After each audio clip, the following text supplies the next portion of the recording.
For the first time in 60 years, the Nine Heavens sect is accepting new disciples. The streets are packed with ordinary people desperate to become cultivators. I show up every day, right on time, waiting in line. But every time I'm almost at the front, I step aside and give up my spot.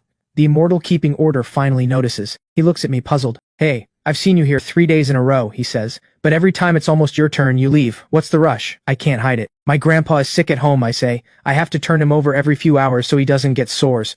I'm afraid if I go back too late, he'll be in pain." The immortal listens, then gives a slow, quiet nod. There's a warmth in his eyes. He smiles gently. "I see," he says. "If you have a moment to spare, I can test you right now. Your spiritual energy feels scattered, though. It might cause some pain." My heart leaps, but the joy fades just as fast. "Thank you," I say, "for the offer. But I've heard that once your spirit route is confirmed, they take you back to the sect. You might not come home for years. If I go, I drop my head and say nothing more. I turn and walk home. Do I want to soar through the sky like an immortal? Of course I do. But then I think about Grandpa lying in that bed, with no one else in the world but me. Every second I stand in that line feels like a betrayal. So I walk away. The moment I get home, I roll Grandpa over with practiced hands, then lift the bowl and carefully help him drink. Glug, glug, glug. When he finishes, he lets out a long, satisfied sigh. I ease him back down onto the bed. Then he speaks. "My good boy," he says. "What kind of spirit root did they find?" His voice is casual, almost too casual, like he's trying not to put pressure on me. So I lie. A lie I tell so I can stay by his side. "Grandpa, the immortal said I have no spirit root." His face goes dark in an instant. Then he roars. "You reckless fool! You dare lie to me? When I found you, I used the last of my spiritual power to scan your body. You have a spirit root. I know it." That outburst blows his own cover wide open. It turns out Grandpa was once a cultivator himself. He had secretly learned a forbidden technique from the sect, was caught, stripped of his cultivation, and forced to run. He fled all the way to the Azure Cloud Mountains where he found me, just a baby. In the years since, his injuries have grown worse, his body slowly breaking down. The only reason he's still alive is because I forage for wild herbs and care for him every day. Now, the anger sets off a violent coughing fit. His face turns purple. "Grandpa!" I rush to his side and pat his back until the coughing eases. When he finally catches his breath, he fixes me with a hard stare. "Why didn't you get tested? Did someone give you trouble?" I'm quiet for a long moment. Then I tell the truth. "If they find my spirit root, they'll take me to the sect. Then who would look after you?" My eyes are steady and sure. That chance at immortality, I mean it when I say it's worth nothing to me. Grandpa scoffs and turns away. We sit in silence, locked in a standoff. The room is very quiet. Finally, Grandpa is the first to speak. His voice is tired. "Zane, go make dinner." "Okay." I'm on my feet at once, washing the wild herbs from my basket. Watching me fuss with the herbs again, Grandpa finally loses patience. "Zane, this body of mine needs something real to eat. Kill that jade feather hen." My hands stop. "That hen? We scraped and saved for months to get her. The plan was to let her lay eggs and keep us through the winter. If we eat her now, how do we survive the cold? If we eat her, will it actually make you better?" I ask, clinging to that last shred of hope. Grandpa nods without hesitation. So, I don't hesitate. One clean motion. The blade comes down, quick and sure. That little 4-pound hen is gone. That evening, I cook a big pot of broth with the chicken and wild herbs. I pick out every tender piece of meat and feed it to Grandpa bit by bit. When he's full, I scoop out the rest of the chicken and set it in a bowl, saving it for tomorrow. For myself, I scrape the bottom of the pot. A few mouthfuls of thin broth and herb scraps. Grandpa watches all of this in silence. Then he speaks, his voice dangerously calm. "Zane, eat the rest of the chicken." "No, I don't even think about it. If I eat it, then what about your recovery?" Grandpa lets out a rough, raspy laugh. "Listen, I lied to you just now. The sickness of mine, there's no fixing it, and I can feel it. I'm running out of time." Before I can react, he keeps going. "I'm almost gone, Zane. Without that hen, you won't make it through this winter. If you want to live, you have to go to the Nine Heavens sect." "I'm not going," I shout at him. "I'm staying here to take care of you." There's a stubbornness on my young face that doesn't belong on a child. "You foolish boy," Grandpa sighs. "My time has come. Help me take off my shirt." I do as he says, peeling back his worn, layered clothing one piece at a time. There, bound tight to his chest with strips of cloth, is a thick book. "Take it." I untie it and lift it free. I open it. Every page is blank. Not a single word. The cover is carved jade. No title, no markings. "Grandpa, what is this?" "This thing," he says, "is what ruined my entire life." A long pause. His voice is heavy with the weight of years. "Keep it hidden. Don't let anyone find it." Then another cough hits him. A bad one. When it finally stops, his eyes begin to lose focus. His voice drifts. "Grandpa is leaving now. From here on, the road is yours alone. Remember this. The stone is innocent. It's the jade that draws the blade." "I'll remember," I whisper, holding back tears with a hard nod. Then he gathers the last of his fading focus and looks at me. One long, final look. "One more thing," he says. "If you won't fight for yourself, heaven and earth will bury you." Every word costs him. He pushes each one out with the last strength he has. When the last word falls, it's as if a great weight has lifted from him. His eyes slowly close. He doesn't move again. Grandpa, I collapse against his bed and cry until morning. The next day, in the gray light before dawn, I kneel at Grandpa's freshly dug grave and bow 3 times. Then I shoulder everything I own and walk away from home. I have to become a cultivator. It's Grandpa's dying wish. Today is the last day the sect is accepting disciples. I leave early, but the mayor's courtyard is already packed. In the crowd, Ren spots me.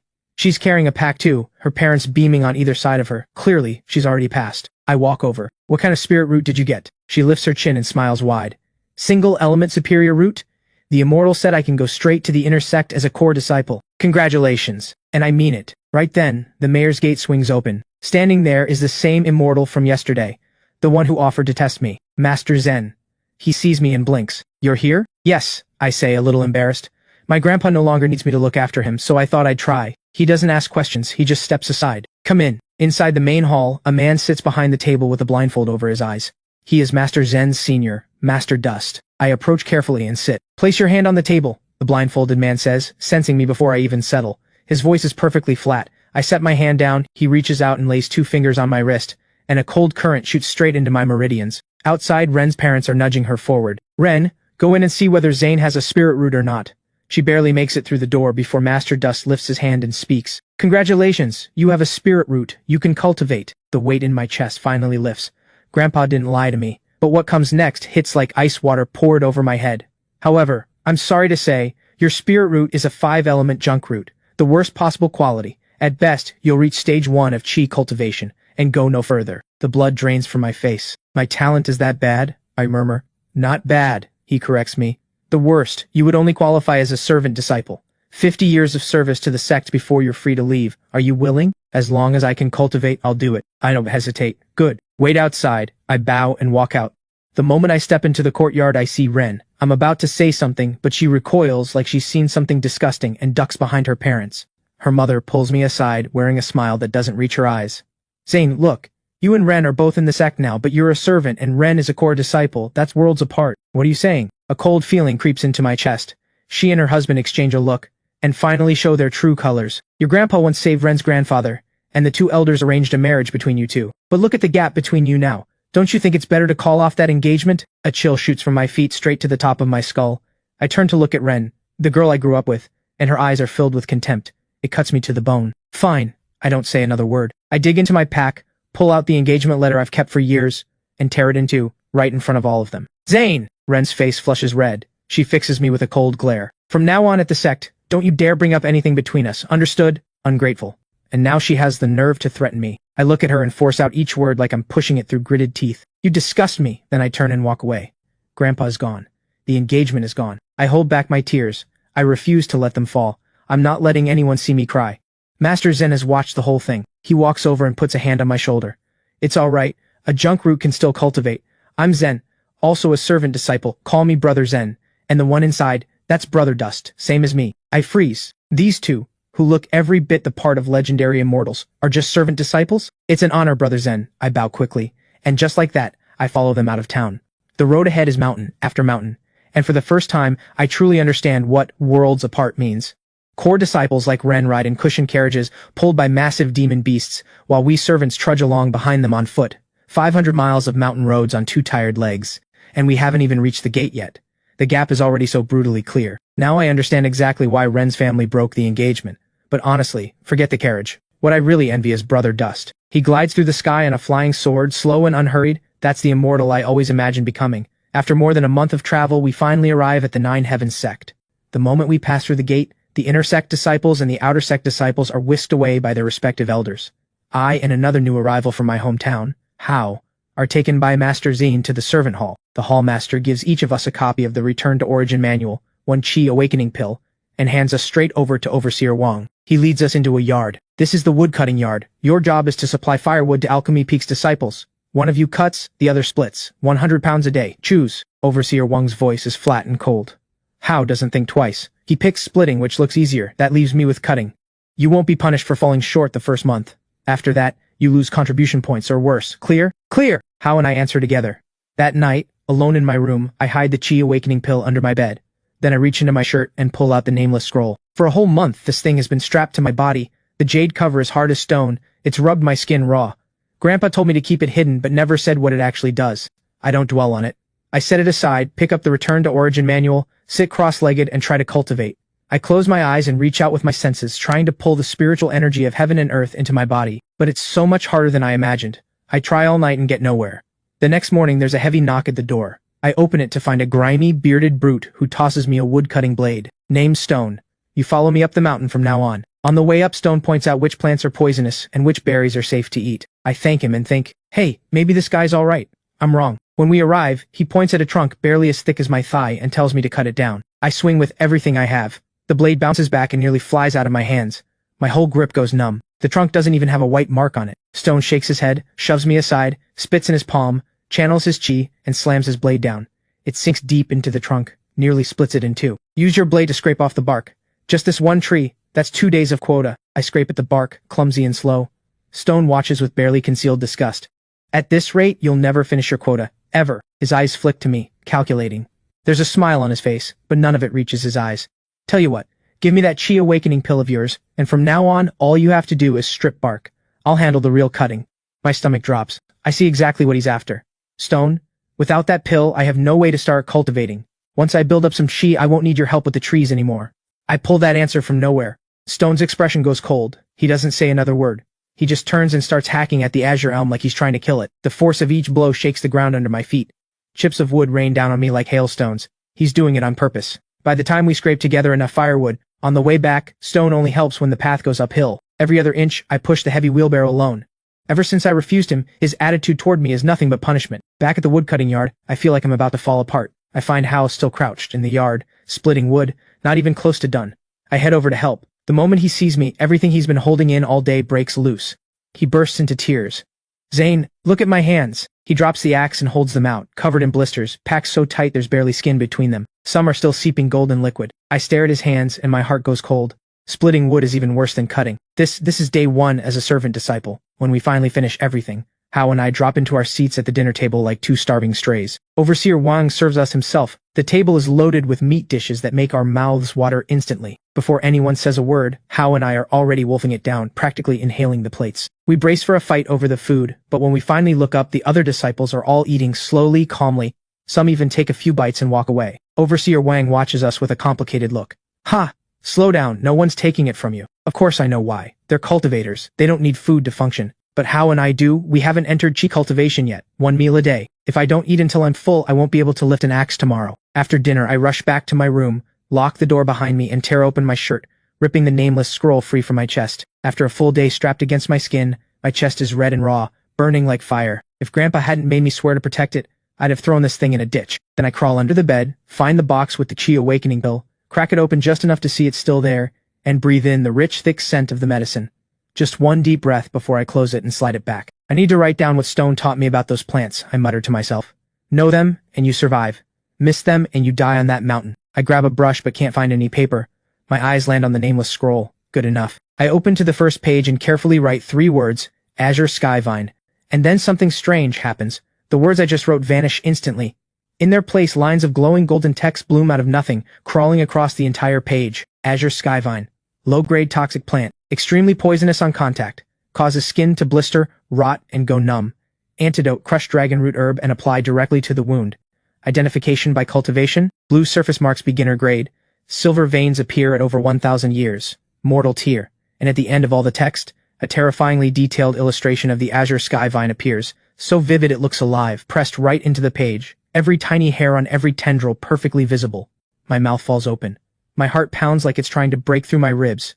It takes me a long moment to come back to myself. I slam the scroll shut, then snap it back open. Blank again. Every page is empty, as if nothing ever happened. I refuse to accept it. I rub my eyes, pick up the brush, and write again. Golden berry. Instantly, the golden text explodes across the page. Golden berry. Low-grade thorn spirit plant. Barbs are poisonous. Fruit is safe to eat. Antidote: channel chi through the body or consume jade bamboo herb. Identification by cultivation: bright gold fruit marks beginner grade. Deep red marks mortal tear. This time I'm sure. I press the scroll tight against my chest with both hands, shaking all over. This is no broken, worthless book. This is a treasure. In the days that follow, I keep following Stone up the mountain. Half a month passes, my cultivation level hasn't budged at all. My arms are stronger, sure, but finishing the quota on my own is still just a dream. I have no choice but to keep trailing behind Stone and enduring it. What worries me even more though, Brother Zen told me clearly, stay somewhere rich with spiritual energy for half a month, and your spirit root will awaken. From the time I crossed the Azure Cloud Mountains, it's been 2 full months now. Inside my body, nothing. Complete silence. Even Hao, with his 4-element mixed root, has already hit stage 1 of Qi cultivation. He can finish his quota on his own now, and I'm still the weakest one here. I can't keep waiting. So I steel myself and go back to Brother Zen at the servant hall. Brother Zen, it's been 2 months. Hao is already at stage 1. Why am I still stuck? I come straight to the point, my voice carrying an edge of urgency I don't even notice. Take it easy, says Master Zen. He gives my shoulder a pat. Hao has a 4-element root, you're different. Yours is a 5-element junk root, slower as expected. I clench my jaw and ask the question that's been burning in me all along. Is there any way at all, to improve a spirit root's quality? Master Zen seems moved by my determination. He sighs and speaks honestly. There are legends. It's said that in ancient times a great immortal used a technique called the soul refinement art to reshape spirit roots, but it was lost long ago. Whether it ever truly existed, no one really knows. Lost. I thank Brother Zen and walk away. For everyone else that's just a myth. But for me, maybe not. Back in my room, I bolt upright. A thought detonates in my mind. This scroll, if the nameless scroll can reveal information about spirit plants, can it reveal a cultivation technique? Like the soul refinement art? I light a candle immediately, and with trembling hands, write on the scroll, soul refinement art. It works. Exactly as I hoped. Golden text floods the pages. The long-lost soul refinement art, right here in my hands. But this technique is dangerously extreme. The process requires specific medicines at every stage. Both the core refinement and the herb treatments carry a high risk of death. And it can only begin once you've reached stage 1 of Qi cultivation. Mind-focusing herb, marrow-cleansing flower, crimson sun fruit. I write down every spirit herb required, then look each one up in the scroll one by one, burning their appearance and habitat into my memory. Every time I go up that mountain, I'll be watching for them. I make myself that promise. If I can't find them, I'll buy them with contribution points. A month later, my 5-element junk root finally softens under the constant flow of spiritual energy. It links to my consciousness at last. But condensing spiritual energy into my meridian core is pure torture. Hao refills his meridian core in 3 hours. I need 6. But this grueling extra time brings an unexpected gift. Because spiritual energy washes through my body twice as long as anyone else's, my physical body grows tougher, far tougher. This, I think with a bitter smile, is what Grandpa called the balance of heaven. The moment has come. I reach under the bed and pull out the Qi awakening pill I've been hoarding all this time and swallow it whole. It dissolves the instant it hits my throat. A wild surge of energy detonates inside me, like a dam breaking, flooding through my meridian core and every corner of my body. When the medicine finally burns itself out, I feel like my body has been forged for years. Muscles tight, my meridian core expanded several times over. 1 pill, worth a year of hard training. Stage 1 of Qi cultivation, reached. My eyes snap open. I feel the power surging through me, sharper senses, clearer mind, stronger than I've ever been. The urge to roar at the sky is almost too strong to hold back. The next morning, before dawn, I grab my wood-cutting blade and charge up the mountain alone. Today I don't need anyone. I find the biggest, thickest azure elm I can spot. I take a slow breath and pull on the Qi freshly born inside my meridian core. My strength multiplies dozens of times. I swing, a sharp ringing crash, and the blade actually bites through the bark, sinking in a full inch. Yes, my heart soars. I wrench the blade free, line it up with the same notch, pour Qi in again, and drive home the second strike. Clang, another half-inch deeper, but it's still nowhere near enough to bring this tree down. I raise the blade and gather my strength. On the third strike, my stamina starts to give out. The blade skews and cuts a new gash in the wrong spot. Damn! My mind is clear, but my body can't keep up. I'm gasping. I rest a moment, then keep going. When I finally cut more than 3 inches deep, I throw my whole body against the trunk and push it over.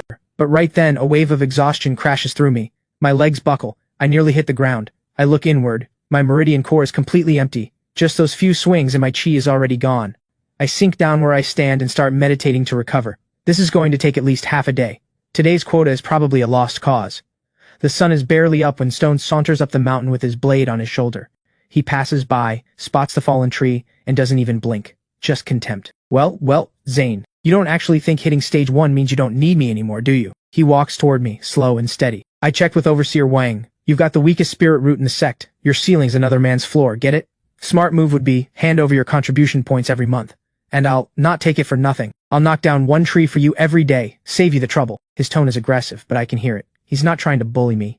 He genuinely believes what he's saying. In his mind, giving cultivation resources to someone like me is a waste. I open my eyes slowly and look up at him.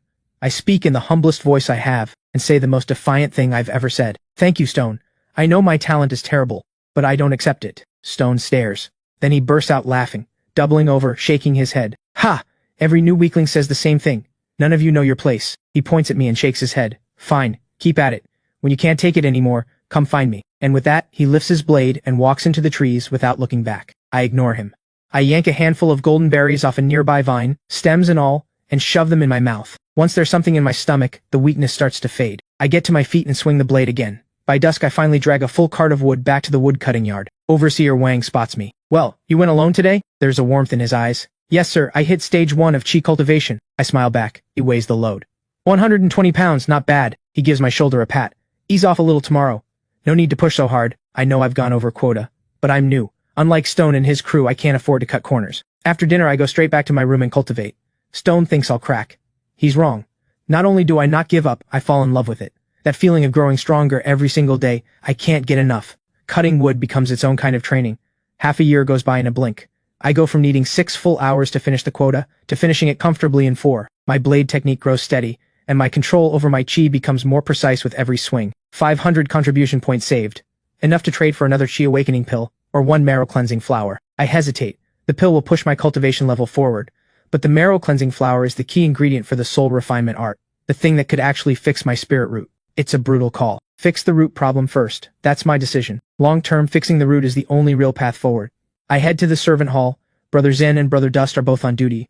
Hey, you actually broke through to stage 1. Master Zane looks up, genuinely pleased. I bow and hand over my token. Brother Zane, I'd like to use 500 contribution points to trade for a top-grade spirit herb, 1 marrow cleansing flower. Master Zane nods and, unusually, personally escorts me to the treasure pavilion. But the moment we leave, a streak of sword light screams through the air and lands at the entrance of the servant hall. A cultivator at peak chi cultivation steps off the blade, one arm wrapped around a pretty young woman. Brother Dust rises immediately. Can I help you? The young woman hops down from the flying sword with an amused smirk and leans close to Brother Dust's face, testing, it seems, whether he's truly blind. Brother Dust can't see her, but he can feel that smug, self-satisfied energy rolling off her. He doesn't react. Do you remember me? The girl from Lingyuan town asks. Brother Dust thinks. You're Ren. He remembers her well, the girl with a superior root who broke off an engagement on the spot. That's right. Ren nods, pleased. Greetings, Senior Ren. Brother Dust gives a slight bow. That bow sends Ren's vanity through the roof. This man, once an immortal she had to look up to, is now bowing to her. She loves every second of it. Rise, she says, lifting her chin, adopting the tone of someone used to giving orders. I have a question. Where is Zane? He's assigned to the woodcutting yard, a servant disciple. Brother Dust's voice stays perfectly respectful. His face stays perfectly blank. Inside, though, he's laughing. A stage 2 cultivator, posturing in front of someone at stage 9. If they weren't inside the Sect grounds, one slap would put Rex in his place. I need a personal cultivation chamber built. Pick me 2 workers. One of them must be Zane. Understood? Ren's voice sharpens. Understood. Brother Dust nods immediately. Once Ren finishes giving Rex the location details and the 2 of them fly off together on his sword, all cozy, Master Zane returns with me right on cue. Zane, hold on. Brother Dust stops me. What is it, Brother Dust? I'm confused. Someone has specifically requested you for an assignment, 1 month. 500 contribution points. The job is building a personal cultivation chamber. Finish early, you still get paid in full. Brother Dust's face is cold, his voice carrying a thread of barely contained anger. Your woodcutting duties are suspended for now. Go pack your things, report here tomorrow morning, and bring How. I don't dare ask questions. I agree and leave. The moment I'm out of the servant hall, I head straight into the deep mountains and find a mind-focusing herb I'd spotted weeks ago. Back in my room, I grind all the herbs together, mixing the freshly traded marrow-cleansing flower and the crimson sunfruit, close my eyes, and swallow everything at once. The moment the medicine hits my stomach, a brutal burning bitterness explodes through every organ in my body. I want to throw up, but it's already too late. The medicine takes hold, energy surges backwards through my body, and I crash to the floor, convulsing. A cry tears out of me. Then I slam my hand over my mouth, terrified someone will hear. The medicine hits like waves of red-hot iron hammers, battering through every limb, every inch of skin, every single bone, each one screaming with a pain like being scraped to the marrow. I curl on the floor, convulsing all night long. The only thing keeping me going is this. I can feel it, clearly, undeniably. My 5-element junk root, once a tangled, chaotic mess, is being slowly reshaped by the medicine, strand by strand, becoming cleaner, clearer, more pure. By dawn, the medicine has finally burned through. I nearly crawl into a sitting position. I activate the soul refinement art immediately. Core refinement means forcing your chi to condense inside your spirit root, hammering it into raw spiritual power, then feeding that power back into the root itself. It's like lighting a fire inside your own chest and burning from the inside out. Sweat rolls down my face in fat drops. My lips go white. My teeth chatter. But I don't stop. After 1 full hour, the technique completes 1 full cycle. I gasp for breath like a fish thrown onto dry land. And I feel it immediately. The speed at which I absorb and refine spiritual energy has doubled. My talent is still only on par with Hao's 4-element root, but for the first time I can see a way forward. When the hour strikes, I get Hao and we report to the servant hall on time. Follow me. Brother Dust drops those 2 words like stones and launches into the sky on his flying sword. Hao and I can only sprint on the ground, barely keeping up. Dozens of miles later, we arrive at a cliff face dense with spiritual energy. Brother Dust gestures at the 2 of us, both heaving for breath, and speaks to a figure waiting at the cliff's edge. Senior Ren, I brought them as requested. Fine, you're dismissed. The girl's voice is ice. Hao and I finally catch our breath and look up straight into a pretty face carved with arrogance.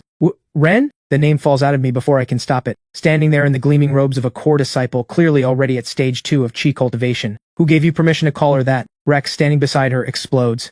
He closes the distance in 1 step and the slap comes fast and clean. The force sends me flying. I hit the ground hard. My right cheek goes numb instantly, my mouth filling with the taste of blood. My head is ringing. Beside me, Hao drops to his knees in a panic, bowing over and over. Hao greets Senior Rex and Senior Ren. Rex watches me struggle to get up, and only then does the satisfaction settle into his face. Zane, I'm a core disciple now. From now on, address me properly. Ren looks down at me from above and tosses a blueprint and a set of stone carving tools at my feet. Follow the blueprint and carve me a cultivation chamber. 1 month.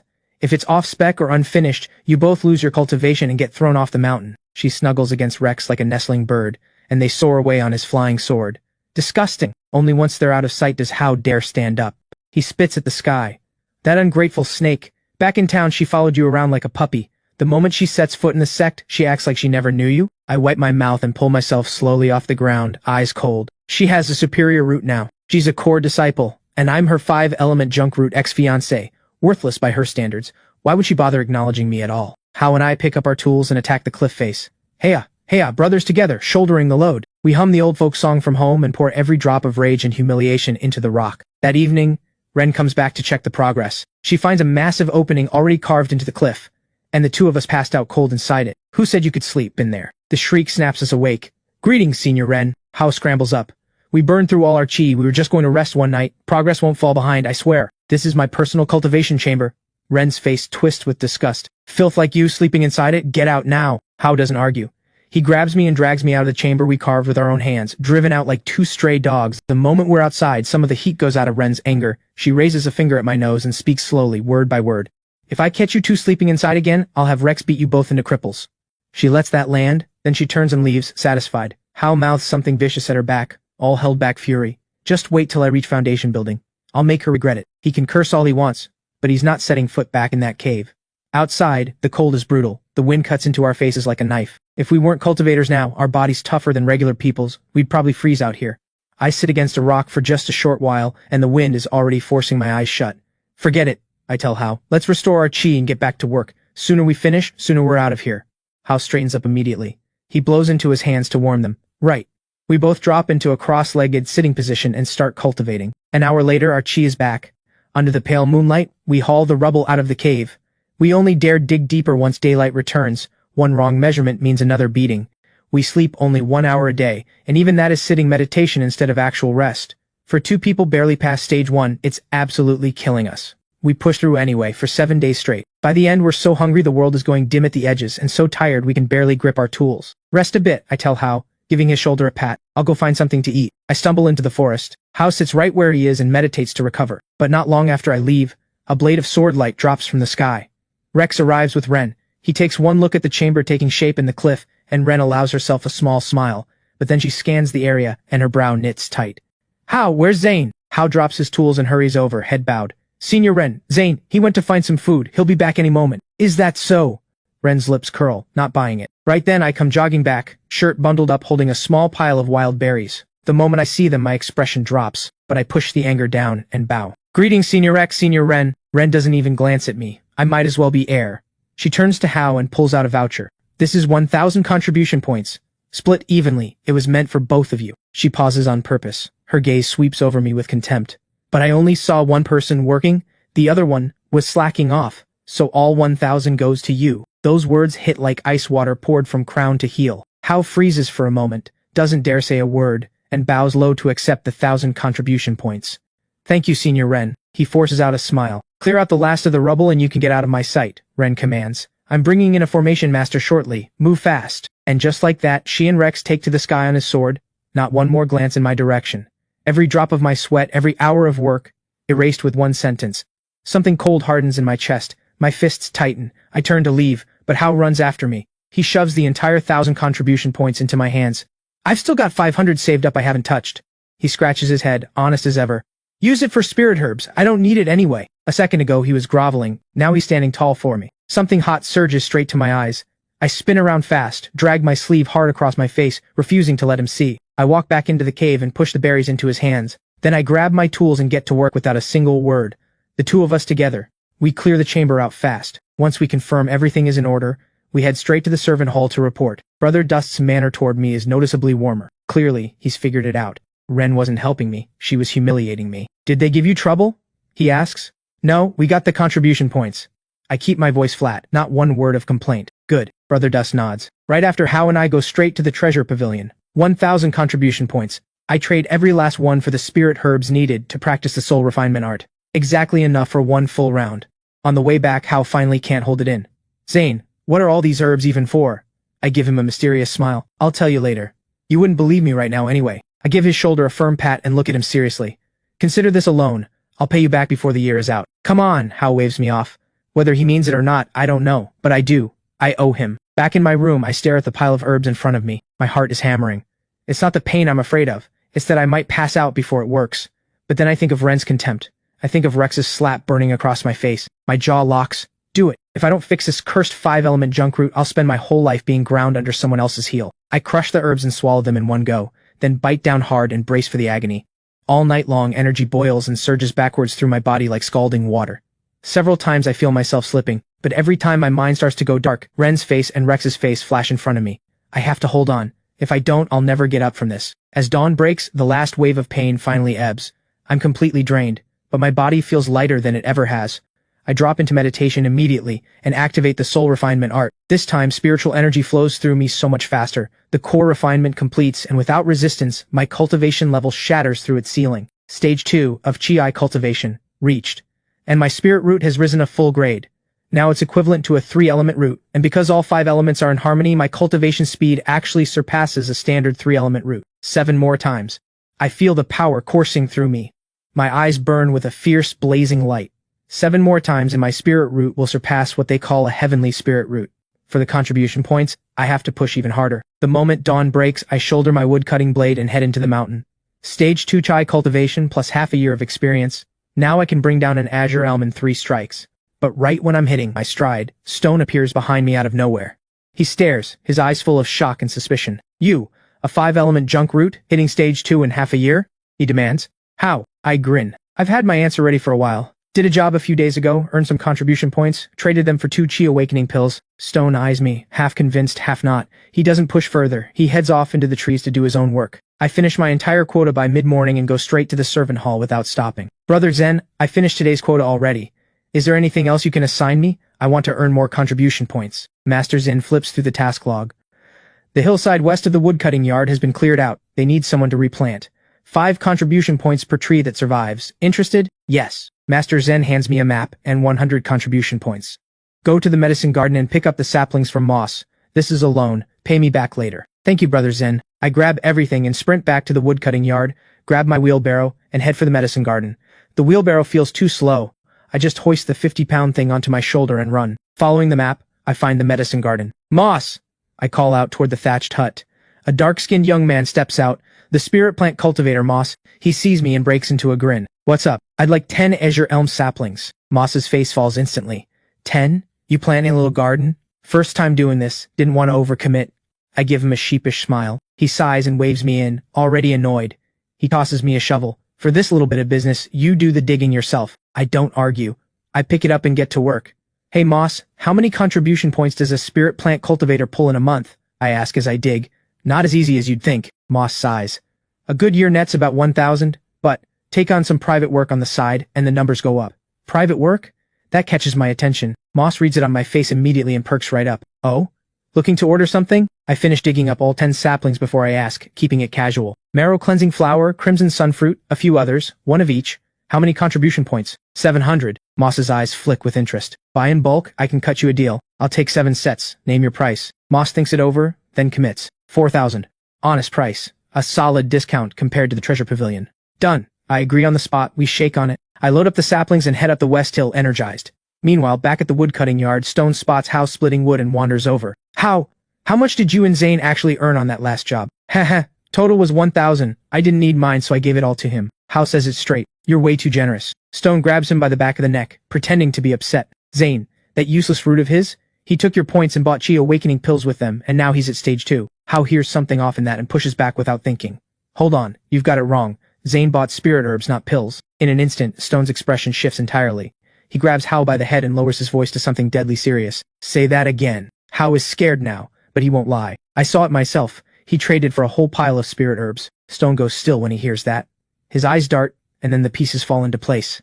A 5-element waste root, even with pills, there's no way he should have broken through this fast. Something's wrong. He shoves Howe aside and charges straight into my room. At the same time, I'm just coming down from the West Hill with my wheelbarrow. Howe, finished? I call out. Howe doesn't answer. He just stares at my room in alarm, mouth opening and closing. I follow his gaze. My door is wide open. Inside, the sound of things being torn apart. My face goes cold. I move fast and come face to face with Stone walking out of my room, empty-handed. He glares at me with pure venom, says nothing, and leaves. I stand in the doorway and stare at the wreckage of my room. I say nothing either, but my knuckles have gone white. We lock eyes. The air between us crackles. Once Stone is gone, I grab a water bucket and head out to water the saplings. Where are you going? Howe falls in beside me.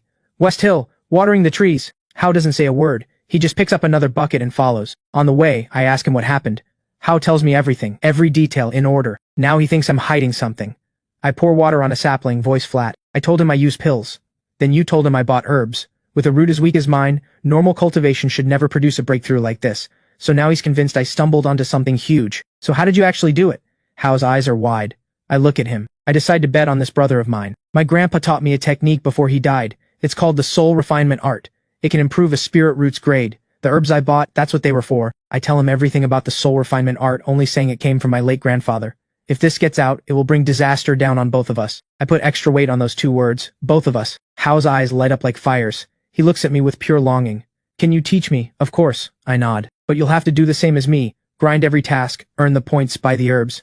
Deal. From now on, I'll plant trees with you too. Howe makes up his mind on the spot. In the days that follow, outside of our regular duties, every free moment goes to the West Hill. But the good days don't last. One day I'm in the middle of cutting when Stone shows up again. He picks up a pebble and cracks it against my raised blade. Stone, something you need? I ask. Why did you lie to me and say you bought pills? He presses in. Did you get your hands on some kind of secret fortune? I don't even bother looking at him. I keep cutting. Not going to answer? He scoops up another rock and hurls it into my back. A sharp burst of pain. I stop. Without a word, without turning around, I walk deeper into the forest. You've got nerve! Stone shouts after me. I think it's over. I'm wrong. When I head to the West Hill that afternoon, the sight in front of me ignites a rage I've never felt before. Over 100 saplings, every one we worked so hard to keep alive, all cut off at the roots, scattered across the ground in every direction. What kind of gutless coward does something like this? Howe explodes, cursing in a torrent. I just stand there breathing hard, shaking with anger. Who else could it be but Stone? The stone is innocent. It's the jade that draws the blade. Grandpa's words echo in my ears. You want to push me? Then don't blame me for what comes next. I close my fists, and every last shred of reason burns away. How? My voice is as cold as iron. Give me your 500 contribution points. What for? More saplings? The red in my eyes scares him. Just give them to me. I hold out my hand. He doesn't ask again. He reaches into his shirt and pulls out the voucher. I take it and run full speed to the treasure pavilion and trade everything I have for 1 chi awakening pill. That evening, at dinner, I keep my head down and eat in silence. Stone watches me and smirks to himself. Then he raises his voice on purpose. Overseer Wang, my blade's gone dull. Can't even cut through a sapling anymore. Can I get a new one? He watches me as he says it, baiting. I don't bite. I turn to Overseer Wang instead. Overseer Wang, could I take a few days off? I need some rest. Sure, go ahead. Don't push yourself too hard, Overseer Wang says with a note of concern. That night, I go back to my room and swallow the chi awakening pill in one go. One thought and one thought only, break through, then settle the score. The pill's power detonates inside me. 3 days later, deep in the night, the spiritual energy in my room surges, rippling outward in a small wave. My eyes snap open. Golden light blazes from within. Stage 3 of chi cultivation reached. I feel the power flooding through my meridian core. I stand. Time to settle accounts with Stone. Before dawn even breaks, I take my woodcutting blade and push open Howe's door. Let's go. Hao crawls out of bed, still half asleep. He sees the cold in my eyes and doesn't say a single word. He grabs his splitting axe and follows me up the mountain. As dawn breaks, Hao and I are already hidden in the trees, waiting. Sure enough, Stone comes trudging up with his wheelbarrow. He brushes aside a pile of dead leaves and branches like he's done it 100 times, revealing 50 pounds of azure elm logs he'd stashed underneath. Cut another 150 today, and tomorrow's a rest day. He chuckles to himself and wipes his nose on his hand. Right then, Hao steps out on cue. Stone! Stone flinches, then relaxes when he sees it's Hao, and immediately turns irritable. What are you doing here? I came up with Zane to cut wood. Hao gestures toward where I'm hiding and plays innocent. Hey, Stone, how come you've already cut so much and you just got here? None of your business. Stone's face shifts. He spits out a curse, guilt all over him. Now, I burst out of the tree line, blade in hand, and close the distance to his back in 3 strides. The blade rises and comes down hard. Stone senses it, but it's already too late. The blade drives into Stone's back, G-charged steel cutting straight through his defenses. He lets out a low grunt and staggers to the ground. The spiritual energy inside him fractures and bleeds out. His presence fades fast. The man who had spent 30 years cutting wood ends up cut down himself, like a log. He's gone. Hao reaches out and checks for a breath. His voice is shaking. I stand there breathing hard, unable to move. I remember the first day on the mountain. How he pointed out which plants were safe, which were poison. I even thought he was a decent person back then.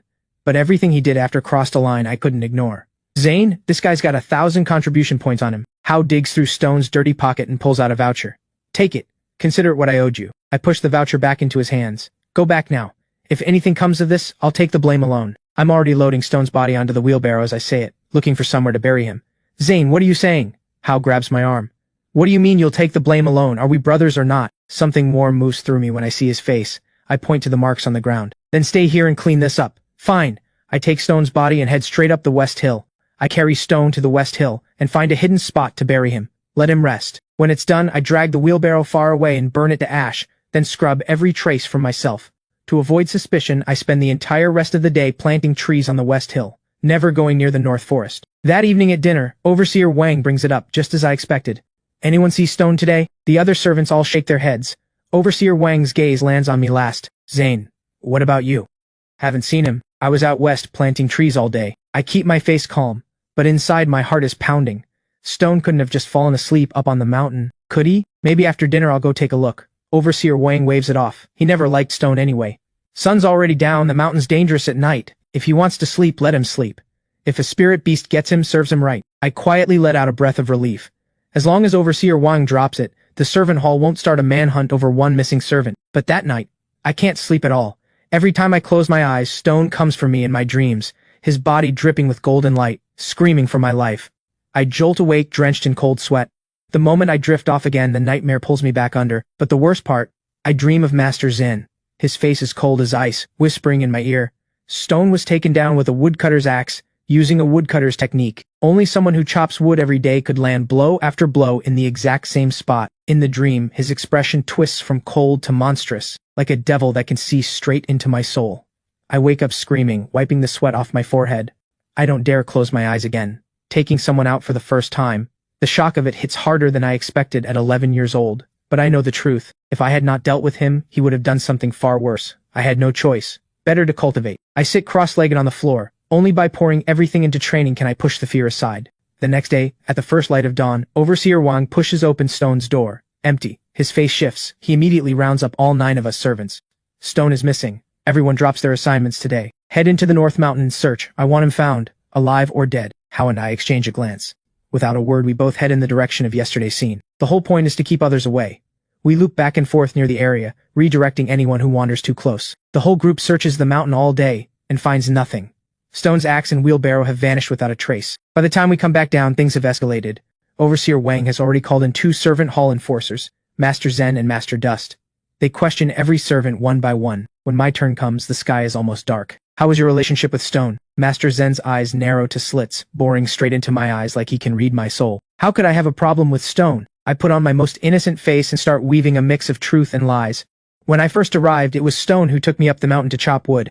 He taught me how to spot poisonous plants, how to swing an axe properly. Honestly, he seemed rough around the edges at first, but once you got to know him, he was decent. Were you in the mountain yesterday? Master Zane presses. Yes, but not for wood. I was out west planting trees. I play the victim while I am at it. The last batch all died. Master Zane was kind enough to lend me 100 contribution points. I will not be able to pay that back for a while. At those words, the tension in Master Zen's expression eases just slightly. It is cold now. Wait until spring to replant. The survival rate will be much better. You do not think something really happened to Stone, do you? I ask, acting curious. Master Zen's answer sends a chill through me. His life tablet has shattered. He is gone. He continues, Stone and the Hallmaster were from the same hometown. The Hallmaster wants answers no matter what, so there is that connection too. My stomach drops, but I keep the worried look on my face. You do not think a spirit beast got him, do you? You can head back. If you find anything, tell me. Understood. I get up and leave. Back at the quarters, I find Hao immediately, and we compare everything we said, making sure our stories line up with no gaps. Only then do I feel slightly less like I'm going to collapse. And just like that, the whole thing quietly dies. A full year passes without anyone bringing it up again. Until the second spring, when the azure elm trees on the north slope have all been cleared, and we move our work to the eastern forest. Someone finds it in a remote corner, a wheelbarrow that was not fully burned, and an old woodcutting axe with Stone's name carved right into the blade. The old case is ripped back open, but no one except me knows where Stone's remains actually are, not even Hao. The matter is quickly reported to the outer Sect discipline hall, but they have zero interest in what happens to one servant and they kick the problem right back. Inside the servant hall, the Hallmaster's meaty fist slams down with a thunderous crash. The force of his chi cultivation stage 9 shatters the table to splinters. Every roll of fat on his furious face is trembling. Hallmaster, please calm down. Master Zen suggests quietly. Why not borrow the chi sensing disc from the treasure pavilion? Go handle it. Master Zen returns quickly with the disc. The Hallmaster leads both enforcers back to where the axe was found. He channels his chi. The disc absorbs the residual energy from the axe in the wheelbarrow, and the needle hums to life, pointing straight west. The three of them follow the needle all the way to the western mountain. Hao and I had already planted this entire hillside with lush, thriving azure elm trees.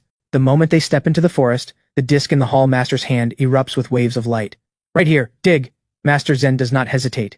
He drops to his knees and claws at the earth with his bare hands. He does not have to go deep. A filth-covered fragment of bone emerges from the soil. Then more.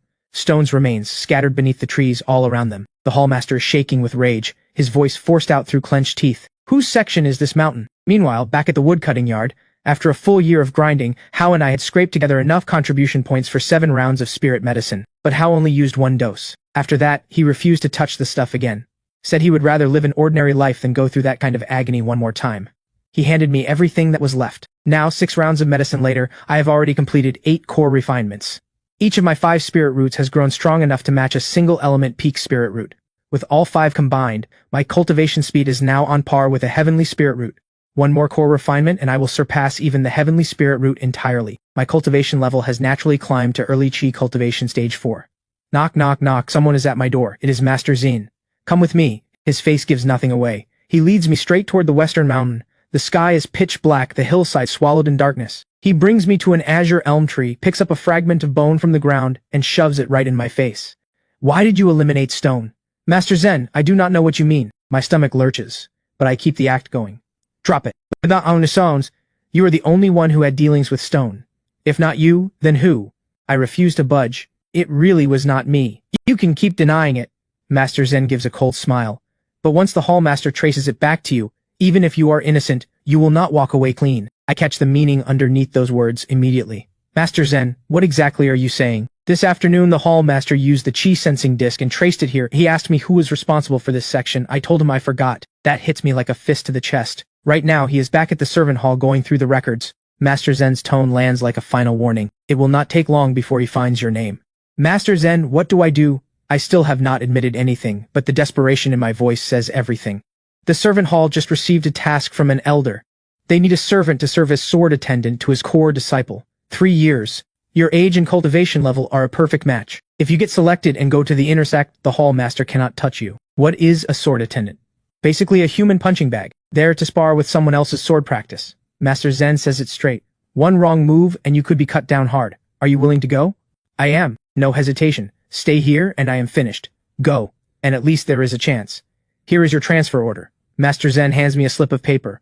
Go to Qingshuan Peak in the intersect. Find Master Ling. I take the order without a word. I bow deeply, then turn and disappear into the dark. Master Zen watches me go and lets out a quiet sigh. Good luck. The next day, by midday, I have pushed through the night, 120 miles on foot. I finally reach the base of Qingshuan Peak.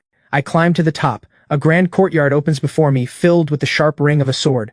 I push the gate open. Inside, a girl in elegant robes is training with a blade. Her movements are fluid, but every strike hides a lethal edge. Each swing trails ribbons of light, wrapped in a bone-chilling sword intent. "Who are you?" She spots me and spins around instantly. She slashes through the air at range. A razor-sharp wave of sword chi tears through the space between us, cold and vicious.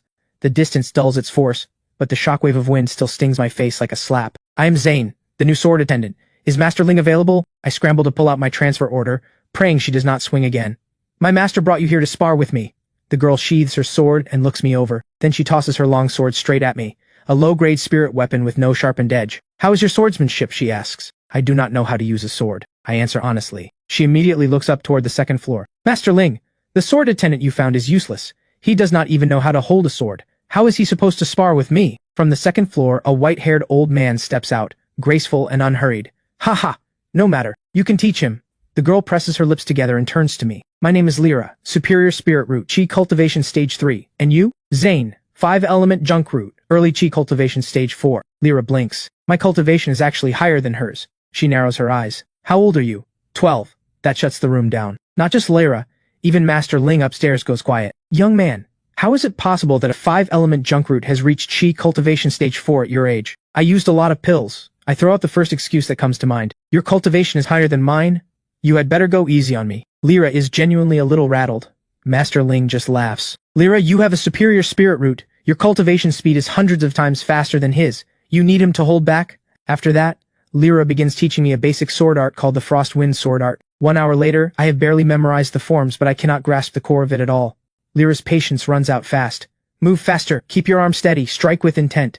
Every single mistake I make, her spirit whip cracks across my body with a sharp snap. By the end of the day, I am covered in welts, black and purple from head to toe. If my Chi Cultivation Stage 4 body were not tough enough, she would have seriously injured me already. That night, I drag myself back to my room, sit cross-legged, and begin healing. At this rate, she's going to break me eventually.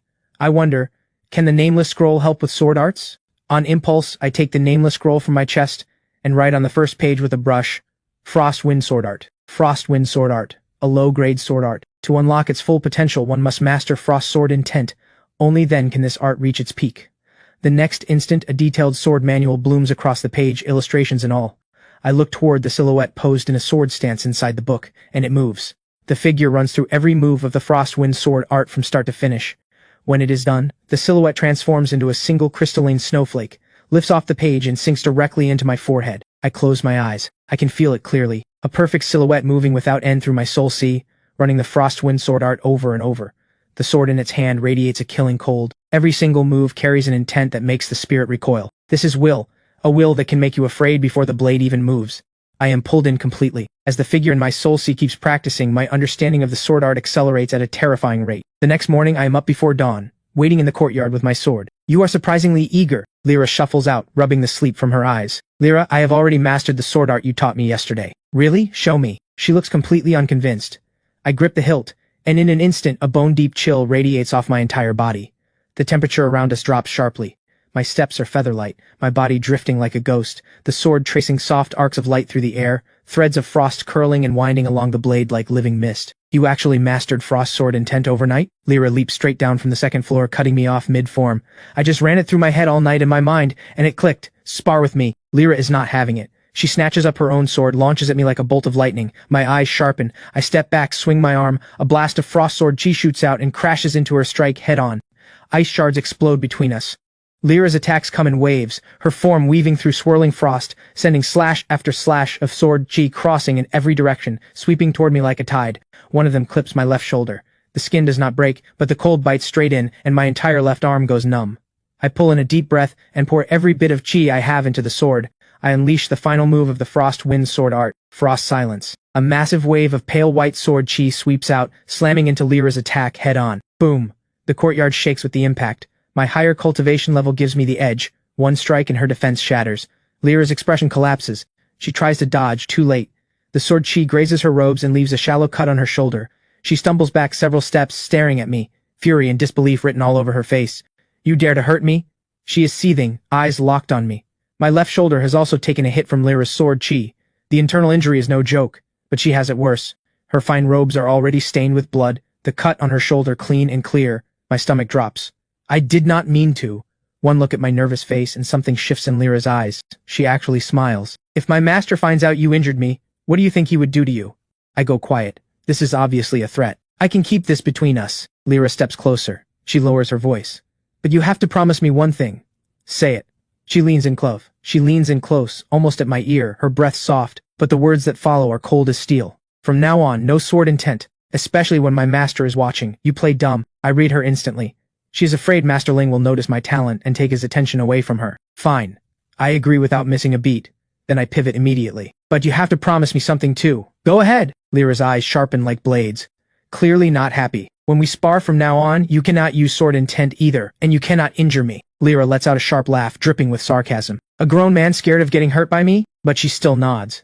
A deal. She sheathes her sword and heads back to her room to recover. The moment she is alone, she pulls off her robe and stares at the cut on her shoulder. Her jaw is clenched. Eyes blazing. Zane.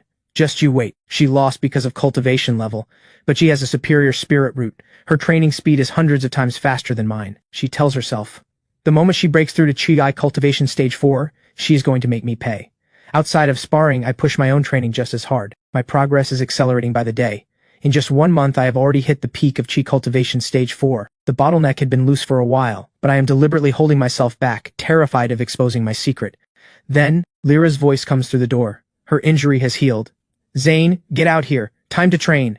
Today I am teaching you a mid-grade sword art. The Jade Wave sword art. Watch closely. She runs through the form. Her sword shimmers, every movement hiding a lethal edge. For me right now, picking up the stances is easy. I am already planning. Tonight I will open the nameless scroll and the sword intent will be mine within hours. After a few practice rounds with her, Lyra reaches into her storage pouch and pulls out a pouch of contribution points. From Master Ling, 500 points. I actually smile for the first time in a while. 500 contribution points a month. This is a completely different life from the woodcutting yard. The moment I have the payment, I take a half day off and head straight to the outer Sect treasure pavilion. What do you need? A servant attendant eyes me sideways. Do you have any secret arts for concealing cultivation level? The attendant lets out a scoffing laugh, voice dripping with contempt. You, a servant, wanting to hide your cultivation? Breath concealment art. Low-grade secret art. 400 contribution points. He assumes I am just asking. No way I can afford it. How much for a storage pouch? I ask next. Low-grade is 500. Mid-grade is 1,000. One low-grade. I drop the contribution points on the counter. Back at my room, I immediately tuck the nameless scroll from my chest into the storage pouch. Then I take out brush and paper and write on the scroll, breath concealment art and Jade Wave sword art. Light pulses across the pages. Both the secret art and the sword art flood into my mind in an instant. With the breath concealment art in hand, I can finally break through without fear. My focus shifts inward. I release the restraint. Chi surges from my meridian core in a violent rush, crashing through me in wave after wave. A purer, more concentrated chi condenses inside me. Strength, perception, vitality, everything spikes at once. Early chi cultivation stage 5. I immediately activate the breath concealment art and lock my aura down, keeping it masked at stage 4. The next day, my sparring sessions with Lyra resume. Without sword intent and without injuring each other, our sparring looks like two children playing pretend. Then Master Ling comes back and takes one look. His face goes dark on the spot. Lyra, in 2 months you will be sparring against Elder Tongshuan's disciple. Every word is a warning. Keep training like this and you will embarrass me in front of everyone. Lyra hangs her head like a child who knows she is in trouble. Then Master Ling pulls a piece of armor from his storage pouch and tosses it to me. This is the Dark Iron Vest, a low-grade spirit weapon. I will be using sword intent from now on. I will try not to cause serious damage. I understand his position. All I can do is put on the vest and take it. By the end of the day I am covered in deep internal injuries. His ice element sword intent targets the organs directly. That night I am sitting in my room channeling chi to heal when the door eases open. It is Lyra. Zane, it is me. She keeps her voice barely above a whisper, terrified of being heard upstairs. What do you want? I am already irritated. If you were not holding back your cultivation, not to mention your sword intent, he could not have touched you. This is the 9 refinements body art. A high-grade secret art. It strengthens the physical body. She sets a manual on my bed. Train with it. You will stop taking internal damage so easily. Do not let my master find out. She's not being kind. She wants to build me into a more durable punching bag. I take the manual. The moment she is gone, I start training. The moment the technique activates, chi storms through my body. Flesh and meridians take the full force of the impact, and I have to keep channeling my life essence to bring it under control. But to get stronger, I grit my teeth and push through. 2 months later, the day of the sparring match between Master Ling's and Elder Tongshuan's core disciples arrives. The venue is Qingshuan Peak. Master Ling hosts a banquet and invites the whole sect. Among the guests, Master Sky of Crimson Sky Cliff comes with his prize student. Tonight, as her sword attendant, I trail behind Lyra the entire evening. I watch the so-called geniuses on the stage, the ones the elders treat like national treasures, and I feel nothing but cold contempt. Pathetic. My student has only been training for 2 years. Shall we let her demonstrate a sword form to entertain everyone? Master Sky pretends to be humble. He is here to embarrass us. Ren gets the signal. She leaps onto the stage, bows, and locks her eyes straight on me. Lyra, may I borrow your sword, attendant? She has had her eye on me this whole time. Fighting Lyra is a gamble, but stepping on a servant-born sword attendant? That is a guaranteed win. Lyra glances at me, then at Ren. Are you sure? If you are not willing, Lyra, then I suppose I will just have to challenge you directly. Ren smiles, sharp and deliberate. Lyra is furious. She reaches for her sword, about to jump on stage, but I grab her arm and hold her back. You want to challenge my master? You go through me first. I step onto the stage with my sword. I have been waiting for this. I told myself I would keep a low profile for 3 years, but Ren, the woman who humiliated me more times than I can count, has walked right into my hands. There is no swallowing this one. Zane, Ren sees me on stage. Her smile gets wider. I hit hard. Every sword attendant who has faced me, 10 of them, has gone down. You sure? Without a word, I reach into my storage pouch and pull out the dark iron vest Lyra gave me. I toss it at her feet. I hit hard too. You should probably put that on. My voice is pure contempt. You dare provoke me? Ren ignites. Master Sky is furious too. Ren, no need to hold back. With her master's backing, Ren draws her sword and attacks. I meet her head on. 2 blades collide. Chi explodes on impact. Her attack is weak. My sword Chi blasts her back several steps. One exchange. The gap is obvious. How is this possible? You are at Chi cultivation stage 6? Ren cannot believe it. If you think my cultivation level gives me an unfair edge, just say so. I can suppress it and fight you on equal ground. The words are barely out of my mouth when my aura locks down, dropping instantly to match her level. Chi cultivation stage 4. Ren is burning. She charges again, this time pulling out her signature technique, the Azure Rainbow Sword Art. The Frost Wind Sword Art's cold edge flares to life. I launch straight up and drive the blade downward. A wave of ice and frost sword Chi drops the temperature around us instantly. Clang! Frost explodes in every direction. Her Azure Rainbow Sword intent is shattered clean. Ren, sword and all, is blasted back dozens of feet and rolls right off the stage. I stand with my sword lowered. My voice is quiet, but it carries across the entire crowd. With this level of skill, you dare to challenge my master. Go home and train for a few more decades. Ren lets out a wail, and vomits a burst of golden light on the spot from sheer rage. The crowd erupts. Every elder on the stage is stunned. A servant-born sword attendant, holding back his cultivation, using a low-grade sword art, just destroyed a superior spirit root genius and her high-grade Azure Rainbow Sword Art. Impressive, Qingshuan Peak. Truly full of hidden talent.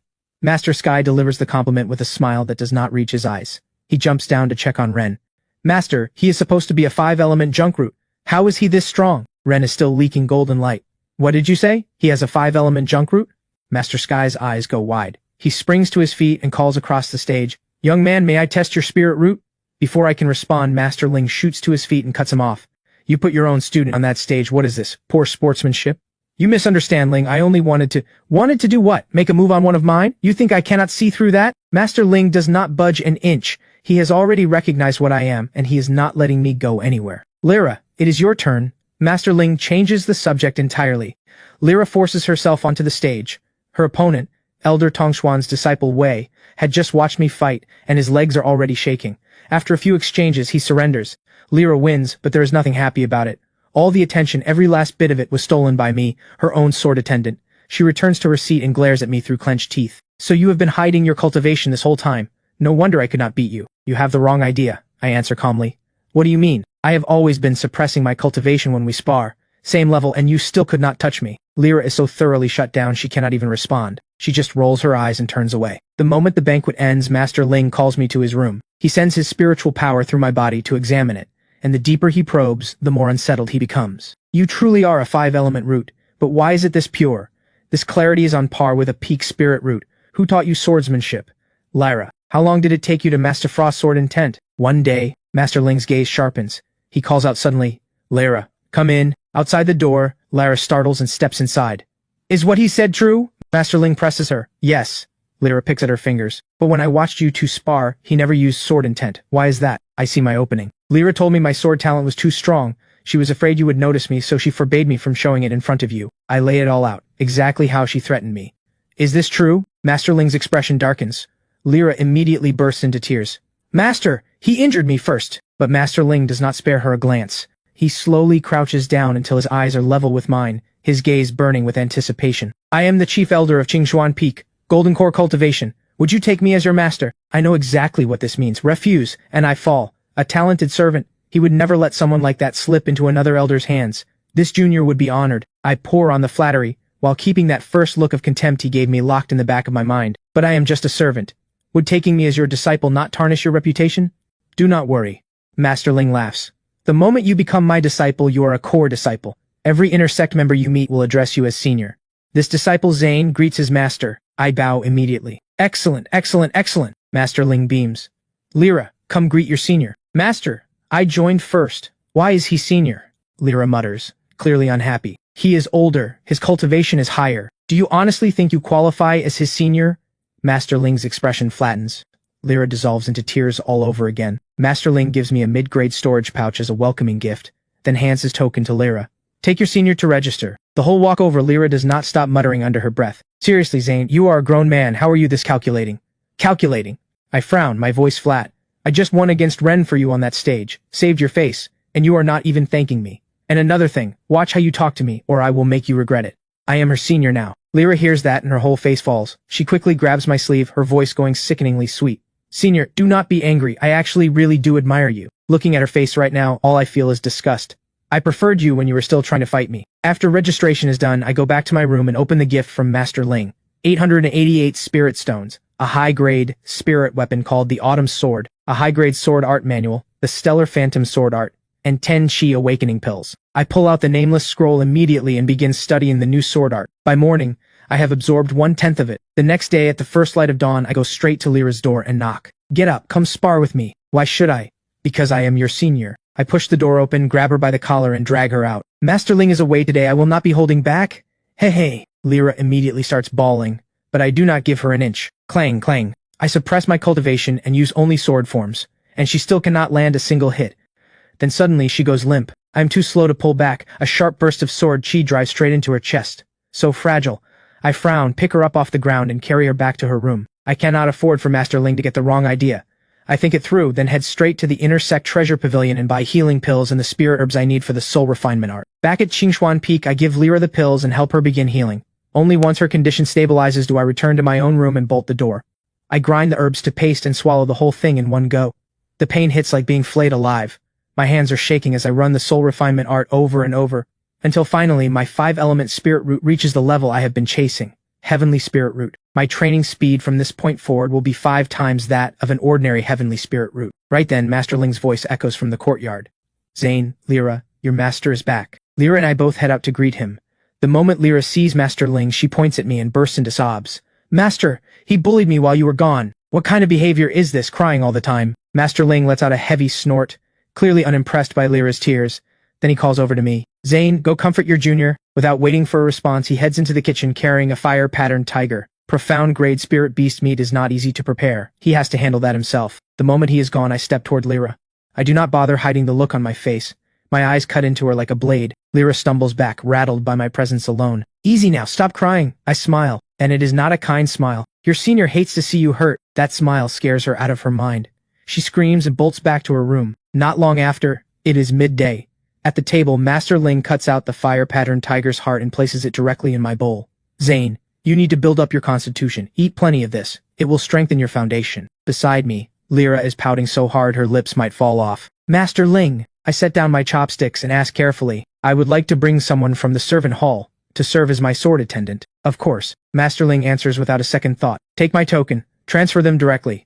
Thank you, Master. Lyra's eyes light up the moment she hears this. Finally, I never have to spar with you again. Master Ling turns to her.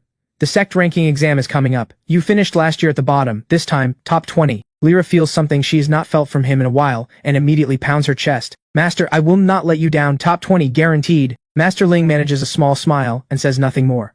After the meal, I take the elder's token and head straight for the servant hall. The one on duty is Slag himself. One look at my inner disciple robes and my stage 6 cultivation, and he immediately shrinks, bowing and scraping as he comes forward. I did not know a senior would be gracing us with a visit. What can I do for you? He could not possibly imagine that the person standing in front of him is the very enemy he has been hunting. Zane, I do not waste words. I pull out the token. How from the woodcutting yard? I am transferring him as my sword attendant.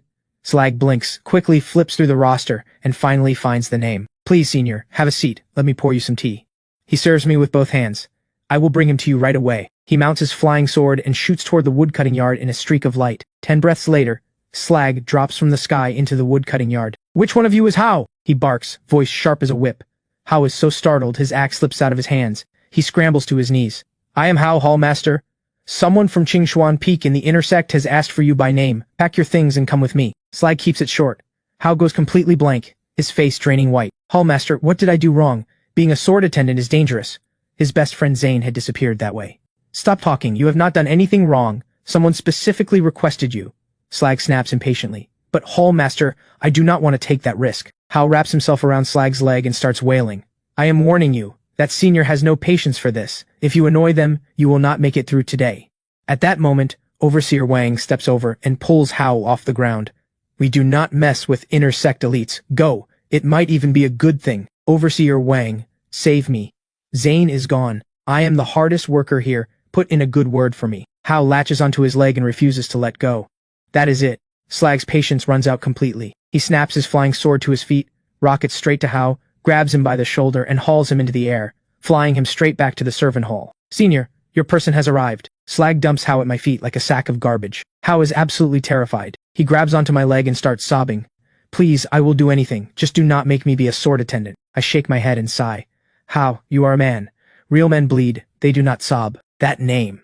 That voice. Hao goes completely rigid. He snaps his head up and stares at my face. Zane, you, Hao, you are alive? His eyes look like they might fall out of his head. It is a long story. I help him up. Master Ling recognized my potential and took me as his core disciple. Hao reaches out and touches the fine silk of my robe, speechless for a long moment. Finally, he squeezes out 3 words. You made it. Going forward, you are officially my sword attendant on paper, but in reality, just focus on your cultivation. No one will dare touch you. I pat him on the shoulder. Right then, a cold voice cuts in. You are Zane? It is Slag. He is staring at me, something wrong in his expression. That is me. Something you need? I meet his eyes without flinching. The servant from the woodcutting yard. I nod. His voice drops lower. There is ice in it now. You are the one who eliminated my kinsman, Stone. Yes. The air freezes. Why did you do it? Slag's face is dark enough to drip. He came after me. In the heat of the moment, I dealt with him. My voice is calm, like I am discussing something completely unremarkable. I am certain he will not make a move here, and I am right. Slag stares me down, his fists cracking, and then deflates like a punctured balloon. He forces the words through his teeth. Well, guess he had it coming. Then his face snaps into a grin. Ha, ha, ha. The next day, the moment Master Zane and Master Dust return, Slag immediately tracks down Master Dust. Is Zane really a 5-element junk root? You are sure you did not misread it? Absolutely certain, Hallmaster. I examined him myself, used a verification stone to confirm his talent is as bad as it gets. Slag's eyes go cold. That is exactly the point. Stone only ever went after people with nothing going for them. The fact that he targeted Zane means there has to be something enormous hidden on that kid. A junk root reaching Chi cultivation stage 6 in 1 year. That is simply impossible. The thought takes hold, and greed flickers through Slag's eyes. He mounts his flying sword immediately, shooting straight for Crimson Sky Cliff in the inner sect. He needs to see his patron, his ancestor, Elder Stone. Crimson Sky Cliff, a private courtyard. Ancestor, I have urgent news. Slag stands respectfully at the entrance. Inside, 2 golden core cultivators are playing chess. One is Master Sky, the chief elder of Crimson Sky Cliff, and the other is Slag's ancestor, Elder Stone. Speak. Elder Stone does not look up. A kid showed up at the servant hall, 12 years old, 5-element junk root, currently at Chuai cultivation stage 6. The words are barely out when both elders freeze mid-move and snap their heads toward him. Are you talking about a kid named Zane? Master Sky says, his voice flat and sharp. You know him, Elder? Slag is stunned. Recently, at the banquet, he injured my prize student. Master Sky bites the words out. Slag's heart leaps. He leans right in. Ancestor, this same person eliminated my kinsman Stone a year ago. There has to be a great secret on him. A 5-element junk root at stage 6. Elder Stone's eyes flash. When the time is right, I will bring him in, conduct a soul search, and everything will become clear. No need to dirty our hands. Master Sky places a chess piece, and smiles like the game is already won. In 3 months comes the autumn trial. My disciple Rex will take care of him for us. Perfect. Elder Stone gives a slow nod. Master Ling is not someone to provoke directly. Better to let the younger ones handle it. Meanwhile, back at my quarters on Qingshuan Peak, Hao has become my shadow. He follows me everywhere. I finish a full run-through of the stellar phantom sword art. Sword chi cutting in every direction. Beautiful! Hao cheers from the sidelines. I sheathe my sword and look at him. Hao, you cannot keep drifting like this. I am already at stage 7. You are still at stage 2. Want to do another round of core refinement? Hao goes pale on the spot. He shakes his head like his life depends on it. No. Living is enough. I am not going through that again. Fine, I sigh. I will ask Master Ling to get you an easy post at the Spirit Herb Hall. I am perfectly happy right here, he mumbles, picking at the stones beneath his feet. I leave him to it and go back to training. With pill support, reaching stage 9 within a year is no challenge at all. The moment I am gone, Hao has nothing to do, so he wanders over to watch Lyra train. Your swordsmanship is incredible. Get out of here. Stop bothering me, Lyra snaps. With nowhere to go, Hao wanders aimlessly around Qingxuan Peak. Before long, a sweet fragrance catches him, pulling him toward a cave halfway up the mountain. Just outside the entrance is a flower garden, every bloom competing for attention, every single one a spirit plant. Hao is completely enchanted. He reaches for the brightest flower, a heart-seducing orchid. Do not touch it. It is poisonous. A soft voice behind him. Hao spins around and sees a girl with delicate, clear features, dressed in outer sect robes, but with an air that is gentle and quietly beautiful. The sap will rot your skin, she warns again. Hao awkwardly pulls his hand back, scratching his head with a sheepish grin. Thank you for the warning. What is your name? Yum. Is this your cultivation chamber? Hao scrambles for something to say. A flicker of resignation crosses Yun's face. How would an outer disciple like me end up living here? Same as you. I had no choice. No choice? You were forced into this? Hao immediately lights up. Wait right here. My brother is a core disciple of Master Ling. I will get him to help you. No, you misunderstood. Yun grabs his arm quickly, her cheeks flushing. I am Wei's special constitution. You do not need to make an enemy of him on my behalf. And with that, her face completely red, she turns and disappears into the chamber, the door shutting with a slam. Hao stands there frozen, his mind stuck on just two things, forced and special constitution. He sprints back to my room, like something is on fire. Zane, quick, do something for me, go save someone. I listen to the whole story and frown. How? I think she went willingly. If she were actually being forced, she would have run by now. But Hao refuses to hear it. He drags me out by sheer stubbornness. Lyra is training at the door and happens to hear everything. She lets out a sharp snort. I know what his special constitution is. Talk. I step closer, and something in my expression makes her flinch. She speaks reluctantly. Master Ling had one before. Just a vessel. Used and discarded. The woman eventually escaped while he was away. Hao panics even more. Someone like Yun. How could she ever willingly be someone's vessel? He drags me back to the cave. Yun, open up. I brought someone to help you. The door slowly opens. Yun stands in the entrance. Behind her is a pale-faced young man. Wei, you misunderstood. I am here willingly. Yun looks down as she speaks. But you literally said you had no choice. I was just saying that. Yun's face goes even redder. Behind her, Wei has finally had enough. He roars at us. 1 chi awakening pill a month. Fair exchange. None of your business. He yanks Yun back inside, and the door slams shut. Then, sounds from inside. Wei's angry voice. Yun's pleading. That is enough to make Hao's face go completely red. He claps his hands over his ears and runs. The next morning, Hao bursts into my room, eyes red. Zane, I want to continue. Core refinement. Something has clicked for him. What drives him now is not sympathy. It is the shame he felt yesterday, and something far more primal. I hand him a few spirit stones. Within moments, screams of agony start pouring out of Hao's room. I stand guard outside, keeping everyone away. Lyra is drawn over by the noise, curiosity getting the better of her. What is wrong with him? Do not worry about it. I seize the moment. The 9 refinements body art you gave me? Why did I hit a wall at body tempering level 1? Lyra's eyes light up. I will tell you. What is in it for me? I give a cold smile. In 2 months, the inner sect trial begins. When we enter 10,000 Beast Valley, would you rather go in without my cover? That gets her talking. To push the body training faster, you need supporting medicine. Without it, pure training alone could take years to show any progress. Once Hao pushes through the core refinement, I head straight to the treasure pavilion. The same attendant receives me. I need body-tempering spirit herbs. Of course, dragon origin fruit, jade ginseng, thunderbolt bamboo. He rattles off a long list, 1 of each. Actually, senior, pills RK even better. For instance, the bone refinement pill, add 1. That comes to 800 spirit stones. My stomach drops. That is almost everything I have. The bone refinement pill is a 3rd-grade pill, worth 600 spirit stones on its own. Oh, normally only foundation-building cultivators buy them, the attendant adds. Each herb 1 by 1. Sure enough, many of the expensive ones barely do anything. Only jade ginseng, thunderbolt bamboo, and cloud lotus show real results on physical strength. After absorbing all the herbs, my body reaches body tempering level 2. Then I take the bone refinement pill, the one that costs 600 spirit stones, and push just barely to body tempering level 3. Going further means spending a lot more, so I head straight to the spirit herb hall and find Moss. Zane, you are wearing intersect robes now? Moss steps closer, and immediately feels the pressure coming off me. His expression shifts. He quickly corrects himself. Congratulations, senior. I get to the point. I am taking over your plots from now on. I want cloud lotus, jade ginseng, and thunderbolt bamboo exclusively. Moss counts on his fingers. His face goes pale. Senior, the overhead on that would be 10 million contribution points.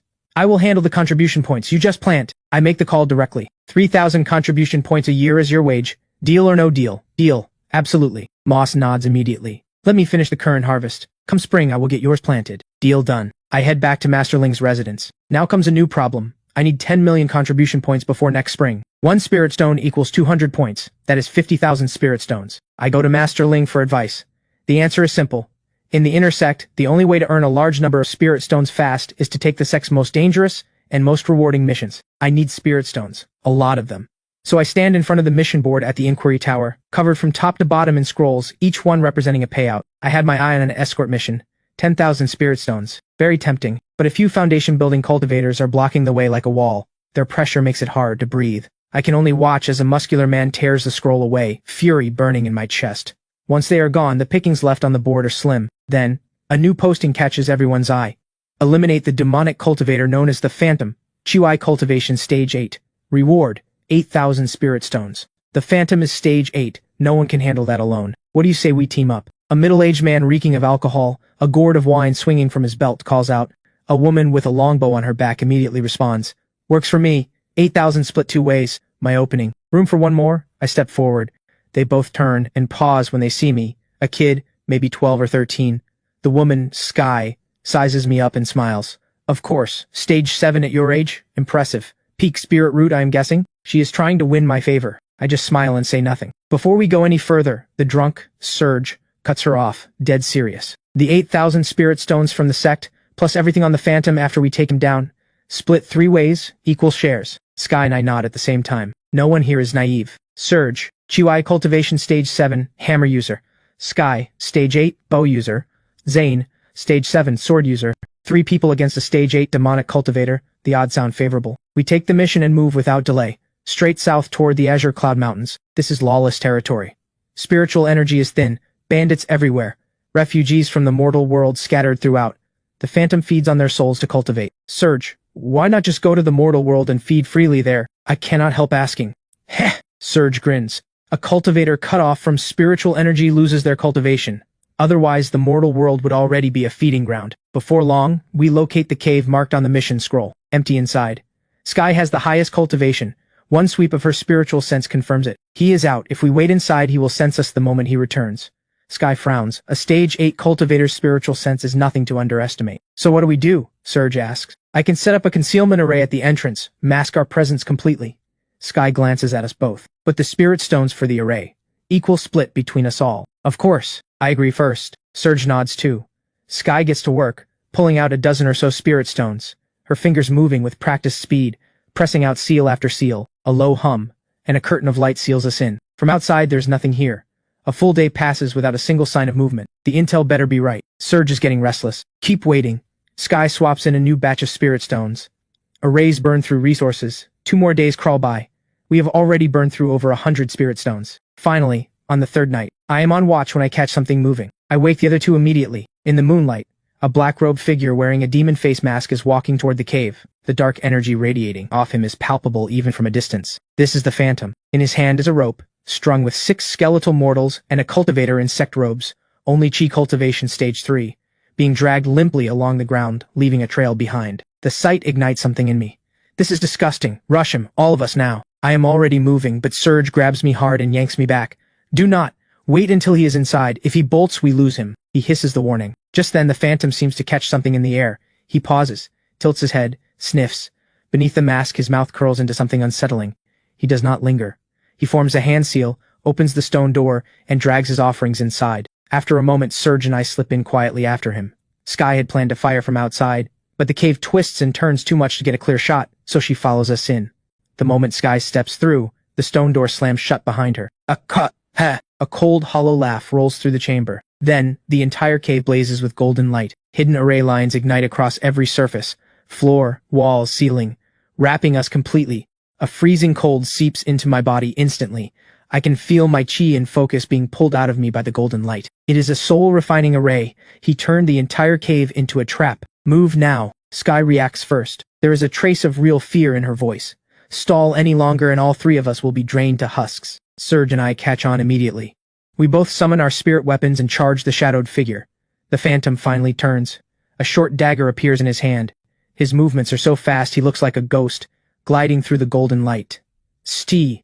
A flash of cold steel grazes my neck, trailing a streak of golden light behind it. If my body were not this durable, that would have taken my head clean off. Surge, watch out! Sky's powerful spiritual sense reads the Phantom's next move and shouts the warning. But the Phantom is already behind Surge before the words finish. Surge spins, swings the hammer, but the Phantom bends backward like he has no bones at all, dodging clean, and blurs straight toward Sky. He knows she is the biggest threat. Sky is a ranged fighter. Get close and she is helpless. Her spiritual sense tracks him, but her body cannot keep up. She turns and runs. In an instant, Sky is backed against the sealed stone door with nowhere left to go. Thud. The poison-laced dagger drives into her back without mercy. Now. I seize the opening the moment his attack lands and swing. A horizontal blade of sword chi cuts across. The Phantom is forced to pull the dagger free. His defensive spirit weapon flares to life. My sword chi strikes it, just barely cracking through his guard, but not reaching him. My sword intent is not sharp enough yet. Die! Surge roars and charges in, the hammer screaming through the air. The Phantom crosses his arms and takes it, pushed back a few steps, but completely untouched. Then, Sky, through the agony, reaches into her quiver, grabs an arrow, and drives it backward into the Phantom's lower back with every bit of chi she has left, nearly the mirror image of where she was struck. The Phantom howls in pain. He takes Surge's hammer blow on the shoulder and forces his way out of our circle. He puts distance between us, forms a seal with both hands and accelerates the array. The mortals he dragged in, their faces drain from pale to purple, then from purple to gray. The light in their eyes goes out one by one. Empty shells. We cannot hold on. Our chi is nearly gone. Surge is gasping, barely staying upright. I pull in a deep breath. No more holding back. Stellar Phantom Sword Art, Starfall. The autumn sword erupts, splitting into over 60 streams of sword chi in an instant, raining down like a storm across every inch of space the Phantom occupies, leaving him nowhere to go. The Phantom is forced to abandon the array, throwing up his body shield chi to block. At that exact moment, Sky closes her eyes. She draws her bow.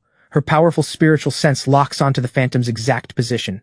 Whoosh, the arrow cuts through the air. At the precise moment the Phantom's body shield chi is worn to its thinnest by the sword rain.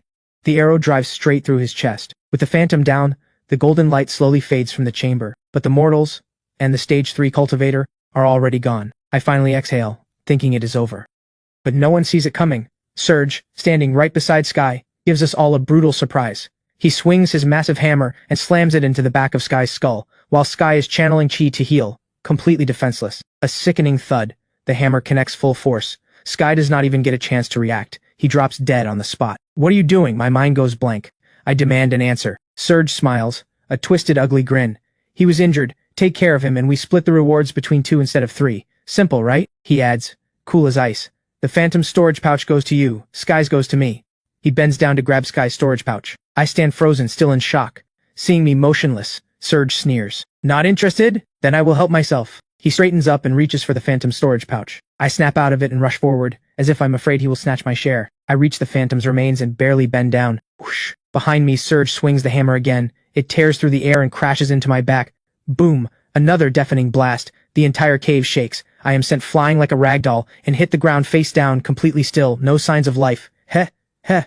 Surge lets out a triumphant cackle. He starts by looting the Phantom, then walks toward me. What good is a peak spirit root if you lose to me anyway? He sneers, reaching for the storage pouch at my waist. But the moment his fingers touch the pouch, a bone-cold burst of sword chi explodes out of my body without warning. It punches straight through his chest. I had been playing dead. Surge's eyes go wide with disbelief. A mouthful of golden light sprays out. I leap to my feet, completely unharmed. That hammer blow could not even crack my body-tempering level 3 defense. Sky catches a flash of cold light and thrusts straight at Surge.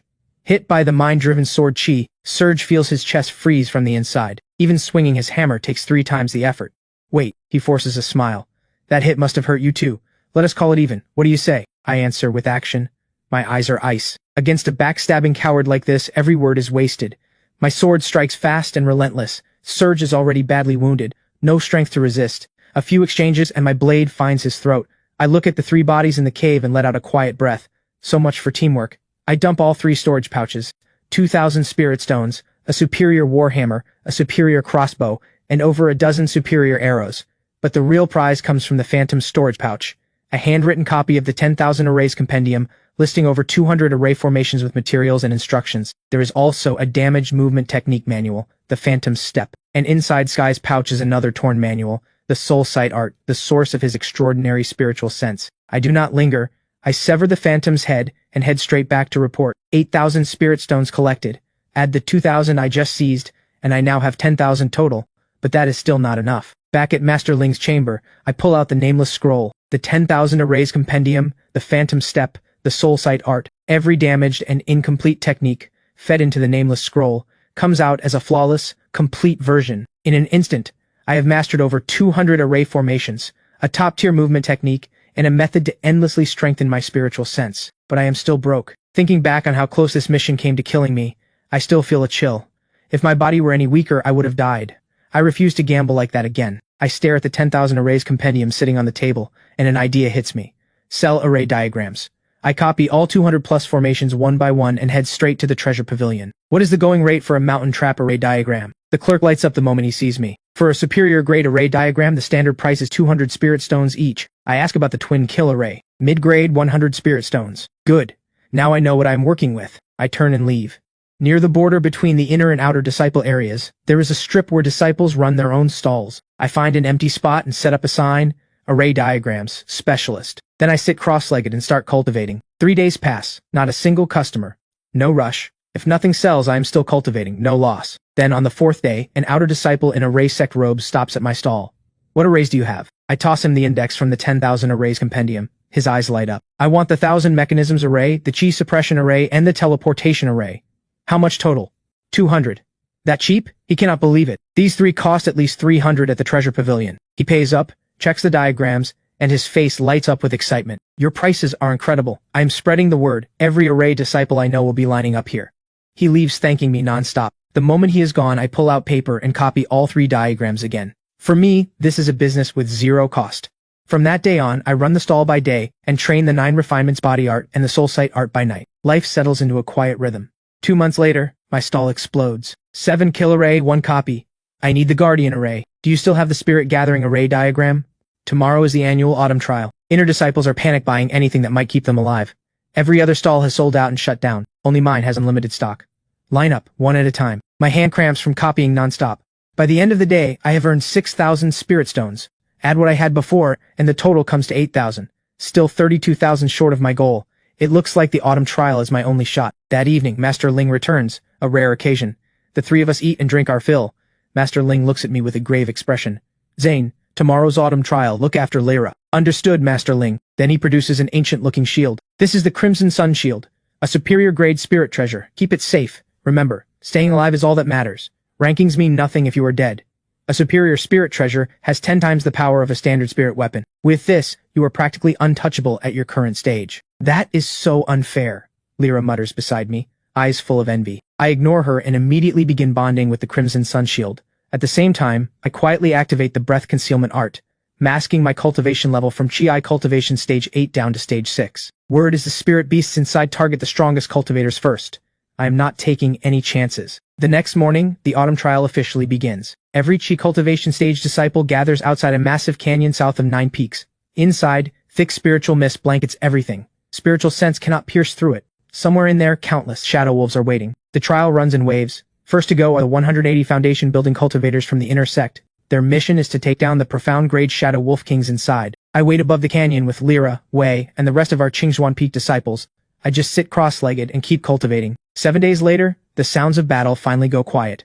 The foundation building stage trial ends. 180 went in.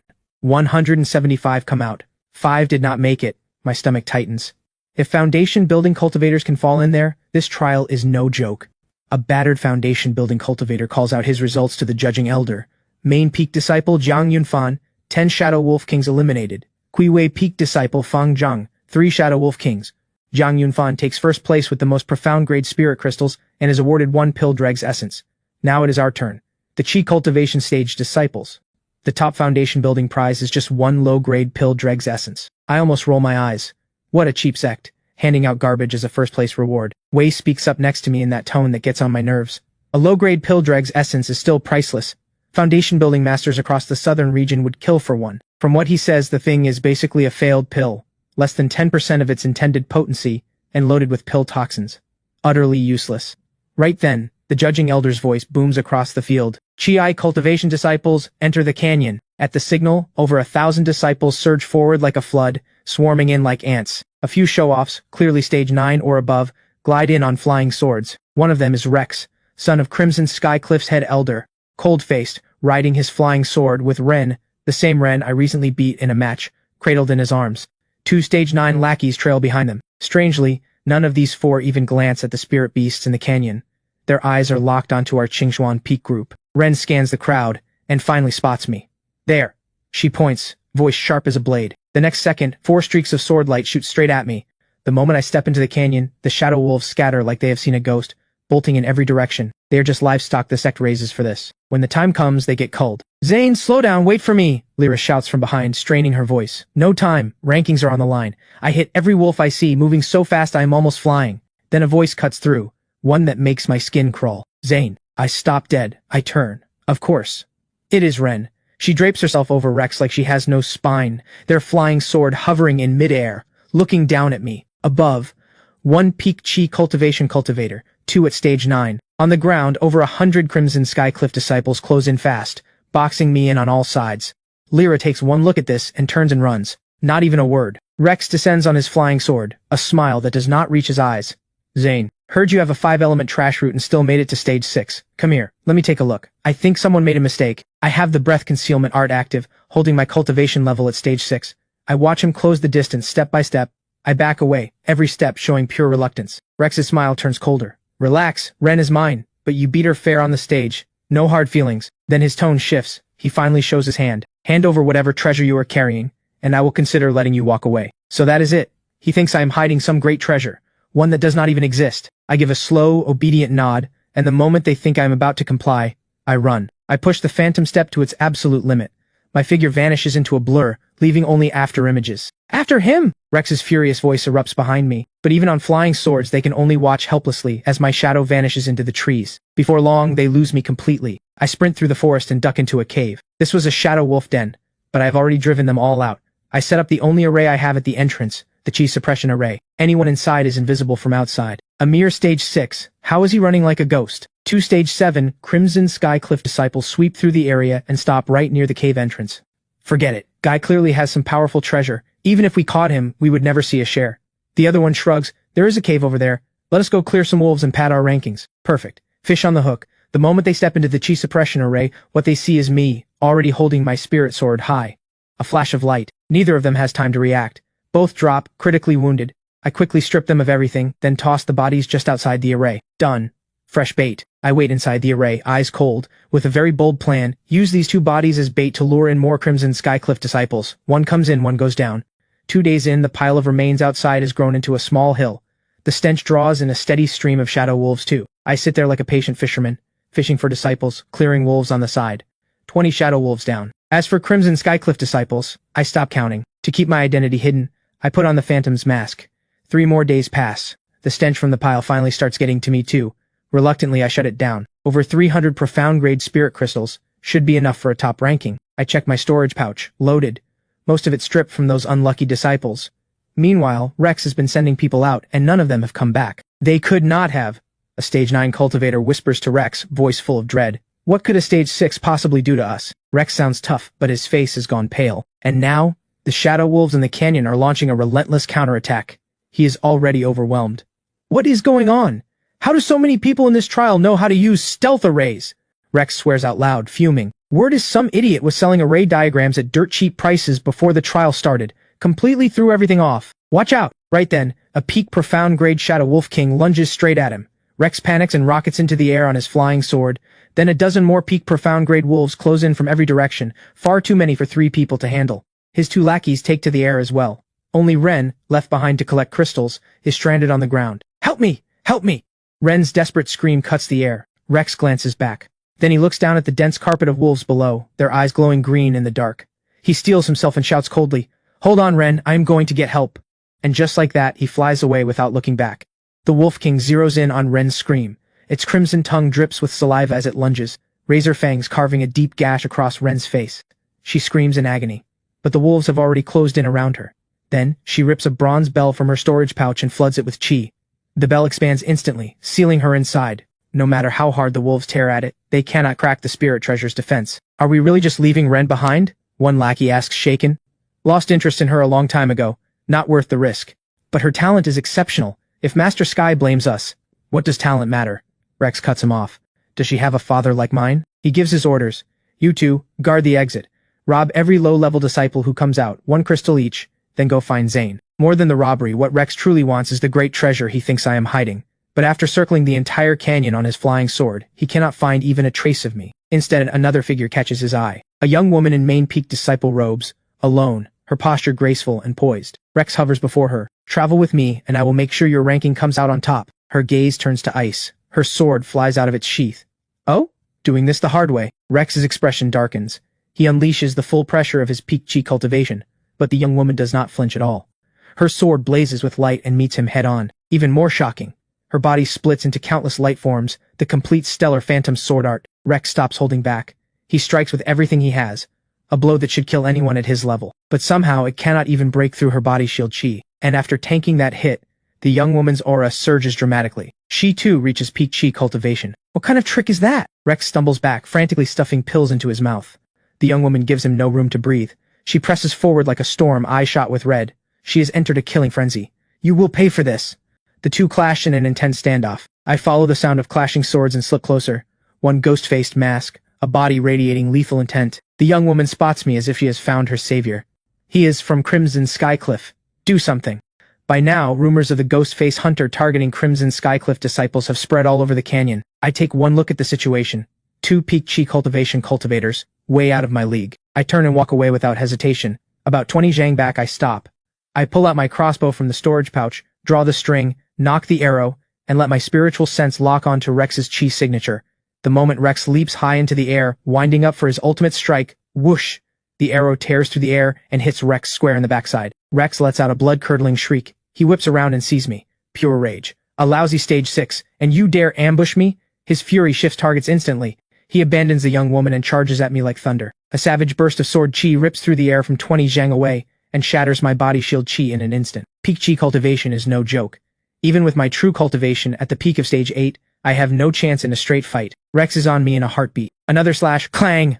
I move fast and pull out my trump card, the Crimson Sun Shield. Against a superior grade defensive spirit treasure, his relentless assault feels like a tickle. Blow after blow, and it is his own flying sword that cannot handle the recoil. It shatters. Right at that moment, a steel blue sword punches through his chest from behind. The young woman, spending her last drop of strength, drives in the killing blow. Then she collapses, completely drained. I put away the shield and help myself to Rex's storage pouch without a second thought. I consider grabbing the young woman's too, but one look at her pale face. I cannot bring myself to do it. I even do something completely out of character. I fish a chi restoration pill from Rex's pouch and slip it between her lips, then stand guard over her in case any shadow wolves come. Night falls. The young woman wakes. The canyon at night is pitch black, with only our campfire crackling between us. When she comes to, she immediately checks herself and her storage pouch, finds everything intact, and lets out a breath. Thank you for the chi restoration pill, she says quietly. 3 spirit stones. I have just finished absorbing a pill, sensing a breakthrough on the horizon. I name my price without looking up. Without a word, she tosses me a pouch of spirit stones. 300. 300 it is. I pocket it without hesitation and start counting my spirit crystals. You have that many? The young woman stares at the mountain of crystals in front of me, jaw dropping. Almost 300. I sweep them into my storage pouch immediately. The last thing I need is someone eyeing my haul. Can I buy some from you? Spirit stones for crystals? Sensing my interest, she names her price without missing a beat. 10 spirit stones per crystal. My eyes light up. That is a steal. But then I think about the Sect rewards. My expression goes cold. At that rate, my crystals are worth 3,000 spirit stones. 3,000 cannot even buy the dregs of a low-grade foundation pill. Do you think I do not know that? Wait until I take first place. Then I will give you a foundation pill. Something about her offer does not sit right with me. 1 foundation pill plus 3,000 spirit stones. That enough? I stare at her, cold and level. You want first place that badly? She goes quiet for a moment, then finally tells the truth. The trial's top finisher earns the right to train inside the Void Sanctum for 1 full year, a place I have never even heard of. Time moves 3 times faster inside, she explains. 1 year in there is only 4 months out here. I want to use it to escape. Then she introduces herself and reveals her secret. Her name is Nova, main peak disciple, peak spirit root, noticed by the second elder. But the head elder wants to force her into a cultivation bond with his own grandson. She refused, and now the head elder has threatened to make sure she does not survive the year. You want to escape to the Void Sanctum? I frown. That place is a restricted Sect zone, and the Sect holds your life tablet. How do you plan to run? I have a secret technique, the root rebinding art. It can reshape my chi signature completely, making the life tablet useless. A flicker of desperation crosses her eyes. 3,000 spirit stones is everything I have. If you are not willing, there's nothing I can do. I think for a moment, and an idea comes to me. How about this? I propose. You take care of 2 people for me. Once it is done, the crystals are yours. At the exit, Those two stage 9 thugs need to be dealt with. Deal. For her freedom, Nova agrees without hesitation. The moment I have her answer, I swallow another pill. The medicinal power spreads through me, and the chi in my meridian core surges like an explosion. A powerful wave of energy rolls out from my body. I have broken through. Nova stares at me, stunned. Stage 9. A peak spirit root like me only reached this level at 14. How old are you? Absurd. At the canyon exit, two Crimson Sky Cliff Stage 9 thugs stand at the exit like gatekeepers, blocking hundreds of disciples. New arrival, hand over 1 crystal on your way out or my sword finds your throat. One of them shifts his gaze to me, the ghost face hunter, just arriving. He sees my apparent stage 6 cultivation level and sneers. I ignore him completely. Instead, I spin around and shout to the hundreds of disciples too scared to speak. Everyone rush them together, take down these 2 bandits and split the crystals equally. Dead silence. Everyone looks away and pretends they heard nothing. Kid, you are asking for it. Both thugs erupt with fury and launch at me on their flying swords. Shh! I spit in their direction and bolt. They give chase immediately. I tear through the forest, pulling them in deeper, forcing them to drop altitude. Just as one of them forms a fireball ready to deliver a killing blow, my spiritual sense has already read it. Phantom step activates. I vanish in an instant. That movement technique, you are Zane. Both snap to attention. And right then, Nova bursts out of the chi suppression array, sword light sweeping across both of them. They take the hit head on, body shield chi shaking violently. And I have already looped back. My true stage 9 cultivation erupts without restraint. The Skyblade comes out. Combined with the ghost-like footwork, both of them do not even get a chance to scream. They go down on the spot. I go straight for their storage pouches. Over 400 spirit crystals. These two were thorough. Nova steps forward. Give me the crystals, that is enough. What about my foundation pill? I am not convinced. If I break my word, you can report me to the head elder yourself. Only then do I hand over the bulk of the crystals. Outside the canyon, the elders have been waiting. Master Sky, your son is sure to take first place again this year. We must celebrate. Another elder gushes. Ha ha ha, I have already prepared a feast at Crimson Skycliff. I hope you will all join us. Master Sky beams with confidence, scanning the crowd, as if the victory is already his. His son has reached peak chi cultivation after all, with 2 stage 9 enforcers at his side. How could he possibly lose? Soon, the 7-day limit runs out. The trial ends, the array opens, hundreds of disciples file out. The first to emerge are naturally the weaker ones. Nearly 1,000 disciples pour out of the canyon, but Master Sky's expression grows increasingly uneasy. Something is wrong. Not a single person riding a flying sword. His son always loves making an entrance like that. Master Sky, why has your son not come out yet? Another elder notices the same. Ha ha, perhaps still hunting spirit beasts. Got a bit held up. Master Sky forces a laugh and quietly crushes a message talisman. Rex, get out of the canyon now. But another half hour passes. The rankings are almost posted. Rex still has not appeared. Then suddenly, someone in the crowd calls out, Master Sky, something is very wrong. Why has not a single Crimson Skycliff disciple come out? It lands like a thunderclap. Master Sky shoots to his feet, spiritual sense tearing through the crowd of nearly 1,000. It is true, not one Crimson Skycliff disciple is among them. This is bad. Something is very wrong. Elderstone's face goes white as a sheet. In the next instant, both of them abandon all decorum and shoot into the canyon as 2 streaks of light, driven by something close to madness. In the blink of an eye, Master Sky flies back out, cradling the remains of his son Rex. Elderstone follows right behind, his face the color of a man who has just lost everyone he loved. His storage pouch is packed with over 100 rotting bodies. Every elder present keeps their mouth shut. Not a word. Only the judging elder raises his voice and calls out, Chi cultivation stage trial concluded. First place, main peak disciple Nova, 500 spirit crystals. Reward, 1 pill dregs essence. Second place, Qing Xuan peak disciple Zane, 450 spirit crystals. Reward, 10,000 spirit stones. I step forward and collect my 10,000 spirit stones. But in the few seconds it takes me to pocket the reward, Nova, who collected her reward just before me, is gone. My stomach drops. I spread my spiritual sense instantly and lock onto her chi signature. I give chase without a second thought. The moment she left the canyon, she flew straight toward the void sanctum on her flying sword. I have reached stage 9, but I have had no time to train sword flight. All I can do is push the phantom step to its limit and chase her on foot. Nova, did you forget something? I call up with my most harmless smile, doing my best to sound friendly. Nova glances down, sees me refusing to give up, and replies coldly, Zane, I took care of those 2 for you. I gave you 3,000 spirit stones. What more do you want? What about the foundation pill you promised me? My voice drops. I am the true first place here. The foundation pill should be mine. She drops that line and drives her flying sword sharply higher, instantly pulling out of my sword chi range. I see what she is doing. I rip out my bow and arrow from the storage pouch and fire shot after shot at her in the sky. But it is hopeless. Too far. And she is moving too fast.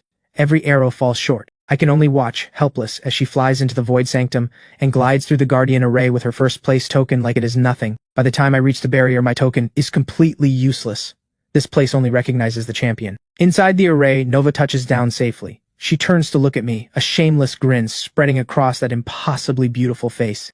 Zane, I am heading into the sanctum. The world is wide. We will meet again. She even throws me a playful wink. Then she walks to a stone tablet carved with ancient script, fingers dancing across it, flooding it with chi to activate the teleportation array. In the last moment before she vanishes, she glances back one more time. That infuriating, "What are you going to do about it?" look burned into my mind. I let out a long, slow breath. That was a foundation pill. A perfect top-grade foundation pill worth 50,000 spirit stones. Unbelievable. I slam my fist into the barrier. The recoil knocks me back several steps. Cultivators in this world. You really cannot trust any of them. I mutter to myself and head back. Still, it was not a total loss. Just cleaning out those Crimson Sky Cliff fools alone netted me a solid haul of secret arts and spirit stones, plus a few spirit weapons that are not half bad. I count everything up. Exactly 50,000 spirit stones. Not a single one more or less. I am still debating whether to pour it into body cultivation herbs or use it all on a foundation pill when Lyra's voice comes from outside my door. Zane, Master Ling wants you. I open the door. Lyra is standing there with a face like a thundercloud glaring at me. How come I could not find you anywhere in that canyon, and you just waltz out in second place without caring about me at all? She unloads every grievance she has from the trial. I do not hear a word of it. I walk straight to the main hall. Give me a break. When I was surrounded, she turned and ran without looking back. I saw the whole thing. Inside the main hall, Master Ling sits there, peacefully sipping tea. The moment he sees me walk in, his face breaks into a warm smile. Come in, tell me. How on earth did you collect so many spirit crystals in there? I find a seat, and without flinching, I start spinning a story, painting myself as an incredibly lucky scavenger who just happened to be in the right places. As for wiping out those Crimson Skycliff disciples, not a word. So then, the deaths at Crimson Skycliff have nothing to do with you? Master Ling probes carefully. I could not do something like that, I say, all wide-eyed innocence. I did hear there was a woman in a ghost face mask hunting Crimson Skycliff disciples everywhere. My guess is she was this year's champion, Nova. My answer is airtight. Master Ling nods and asks nothing more. Meanwhile, Crimson Skycliff has become the most chaotic place in the entire sect. A crowd of elders has gathered, all here for the spectacle. Master Sky had set up a banquet to celebrate his son Rex winning first place for the 4th year in a row. Except, his son is gone. Every chi cultivation stage disciple from Crimson Skycliff has been wiped out, and yet the other elders sit right down at the feast anyway, helping themselves to the food and wine, the whole atmosphere twisted and surreal. In the center of the Great Hall, Master Sky ignores all of them. Rex's body lies right there, covered in white cloth. He sits beside it, hollow and weeping. Then, a girl walks in, half her face covered in horrific scars. The moment Master Sky lays eyes on her, the color drains from his face. He lets out a strangled cry. He mutters a mind-steadying mantra under his breath, trembling, and takes a long moment to collect himself. He roars at her. "What kind of monster are you? Get out!" He raises his hand to strike. Then the girl bursts into tears. "Master Sky, it is me. It is Ren." Ren's sobs are raw and broken, and the wound that had barely healed tears open again. Golden fluid streams down her face mixed with tears, abandoned by Rex, her face destroyed, and now even the master who adored her cannot recognize her. "You are Ren?" Master Sky finally sees it. "Who did this to you?" Ren chokes through every detail of what happened in the canyon. "Nonsense! Rex adored you. How could he possibly leave you behind?" Master Sky stands abruptly, turning his back to her, unable to look at that face. "Master Sky, every word I said is true." Ren sobs even harder. "Enough. Rex is gone. This matter ends here. Do not bring it up again." Master Sky shoves Ren out the door with a cold expression, then returns to sit beside his son's body. "My son, rest easy. Your father will make whoever did this pay." He wipes his tears. His voice carries the edge of something that has crawled up from the darkest pit. The words have barely left his lips when Elder Stone bursts in, breathless. "Brother! We found it! We found it!" He clutches a jade memory slip, obtained by the soul ancestor through a ritual of extracting and refining Rex's soul, recovering the memories from the moments before his death. Master Sky snatches it, presses it to his forehead, and in an instant, Rex's final moments flood into his soul sea. Main Peak Disciple Nova, and a ghost-faced figure, wearing Qingzhuan Peak Disciple robes, Chai Cultivation Stage 6. Wait, concealing his true cultivation level. It is him. It has to be him. Even though I was masked in those memories, Master Sky immediately connects it to before the trial, when he personally ordered Rex to go after whatever treasure I was hiding. Looking at it now, that treasure must be powerful enough to take down an entire Sect division. "But brother, you cannot charge him based on this alone," Elder Stone cautions. "He was masked. The punishment hall will not accept it." "Then go after the woman first." Master Sky grits his teeth. "Take down Nova, the trial champion, on the other side of the Sect." I return to Qingxuan Peak. With nothing pressing to do, I head over to visit Hao, but when I push open his door, the room is empty. Only a letter sits on the table. "Qingxuan Peak is great, but I feel like I'm getting soft here. Heading back to the servant hall to chop wood, earn contribution points, build strength. Come visit when you have time. How? I read it and shake my head. What can you do? The gap between us keeps growing. He scraped his way to stage 2. I am at stage 9.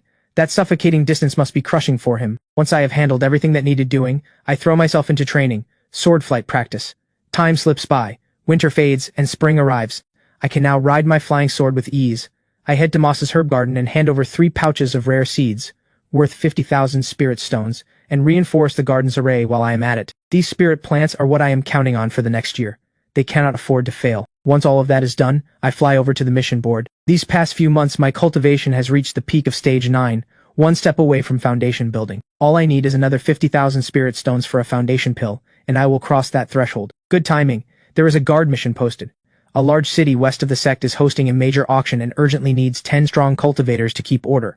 Minimum requirement, peak chi cultivation. I qualify. I take it on the spot. Traveling with me are 2 foundation building cultivators and 7 others at peak chi cultivation. Our group of 10 flies in on our swords and gets assigned to the edges of the main auction hall. Our job? Stand there and look intimidating. Maintain order. Word is the treasure assembly got hold of something from an ancient ruin. Priceless. Obviously, why else would they bring in cultivators from Nine Heavens Sect? The crowd buzzes with speculation. Up front, a stunning woman in red sways onto the stage. First item, a mid-grade spirit weapon, the Cloud Soar Sword. Opening bid 20 spirit stones. 30. The hall warms up fast, but the real players stay perfectly still, clearly waiting for something bigger. Then the 10th item goes up.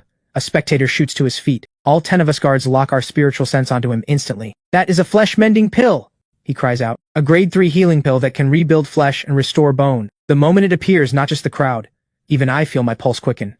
A grade 3 pill, the flesh-mending pill. Opening bid, 10,000 spirit stones. At that price, most of the crowd deflates.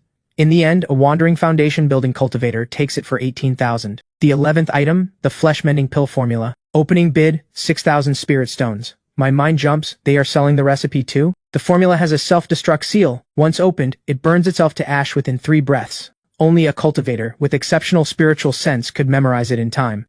In the end, the formula sells for 8,000 spirit stones to a stage 8 cultivator. Finally, the last item. Now, the centerpiece of tonight's auction, a superior grade spirit plant, the ancient Bodhi tree. The hall goes silent. 2 attendants carry in a potted plant, a tiny sapling no bigger than a palm. No opening bid, name your price. Highest offer wins. Silence. Not a single bid. This thing is too dangerous to touch. Even if you win it for 1 spirit stone and walk out that door, the next second you will be torn apart. Seeing no one move, the woman raises the stakes. If this item goes unsold, it will be destroyed on the spot. Final 10 counts. No price limit. 10, 9, 3, 2. Still nothing. Dead silence. Bring the spirit fire, she calls out, barely hiding her frustration. An attendant raises his hand, ready to ignite the stone and burn the precious sapling to cinders. When a raspy voice cuts through the hall, 10,000 spirit stones, I will take it. The bidder is a frail, gaunt old man in plain robes. His cultivation is only stage 7.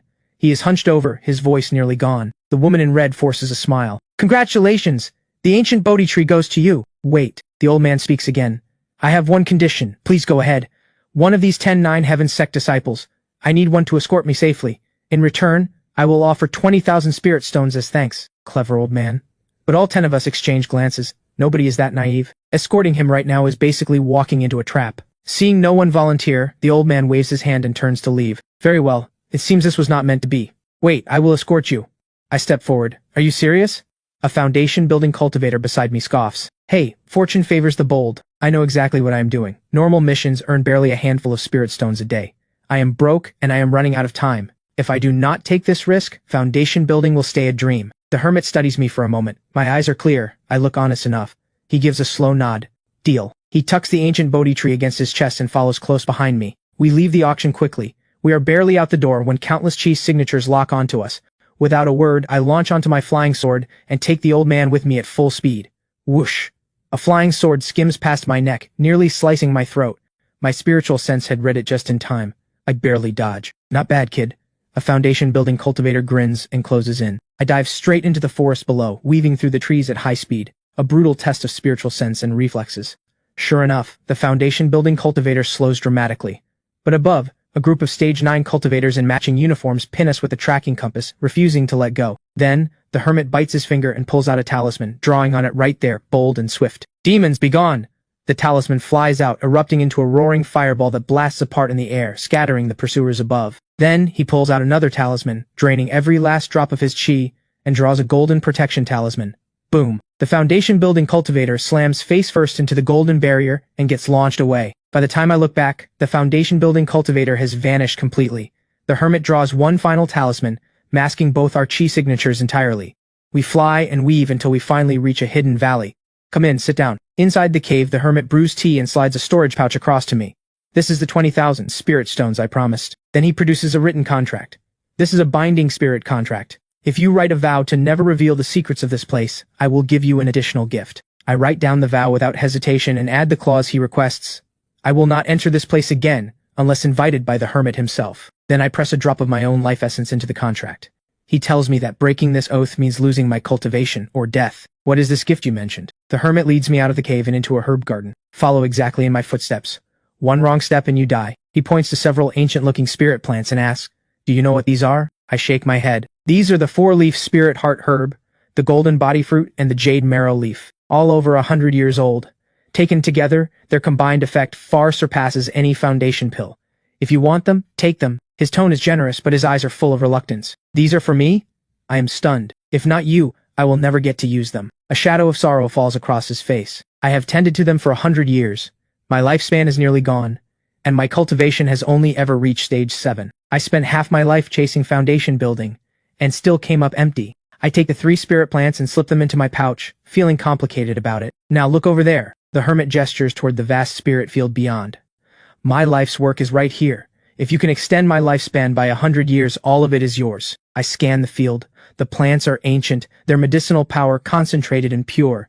There is even the jade ginseng I need for body cultivation. I've heard that a grade 3 life extension pill can add 100 years, I mention, but no one in this area knows how to make one. The hermit's face falls. Then I will take my leave. If you ever come across a way to extend a life, please think of me. I bow respectfully and head out. Back at the treasure assembly, my 9 sect companions are deep into their feast. "You're back just in time," a foundation-building cultivator calls out, waving me over. "Did you get the old man back safely?" another asks, leaning forward. I shake my head and make something up on the spot. Ran into attackers on the way, foundation-building cultivators too. I could see things going south, so I dropped him and ran. With the spirit contract binding me, I will not say a single word more than that. We eat and drink our fill, then return to report to the sect. I collect my 1,000 spirit stones in mission pay, but all told, my earnings this run come to 21,000 spirit stones, plus a set of herbs that outclass any foundation pill. I get back to my room and waste no time grinding up all 3 spirit plants and swallowing them in one go. Boom. Raw medicinal power detonates inside me, blazing through every bone and meridian. My body feels like it is about to burst. By the time I fully absorb it all, a full month has passed. Did it work, or not? I look inward at my meridian core and find myself in a strange in-between state. Of my 5 spirit roots, only 1 has been tempered to foundation building level by the medicinal power. The other 4 are still stuck at the chi cultivation stage. I have completed 1/5 of foundation building, done, but not really done. I am stuck between 2 choices: seal off the other 4 roots and push forward alone, or find a way to bring all 5 roots through together. For answers, I go to Master Ling. He examines me carefully, his expression serious. "Your spirit root formation is unlike anything I have ever seen, but foundation building is the first true step of cultivation. The foundation must be solid. If you force it now, you may leave yourself with damage that can never be undone. In my view, you must bring all 5 spirit roots through foundation building successfully, before anything else." With that, he pulls a fragrant pill from his storage pouch. "This is a foundation pill. It was meant for Lyra, but you need it more right now. Take it." "Master Ling," I hesitate. Taking this means taking Lyra's chance. "Take it." Master Ling presses it firmly into my hand. "Stop overthinking. You still need 3 more rounds of foundation building resources to fully break through. What is there to refuse?"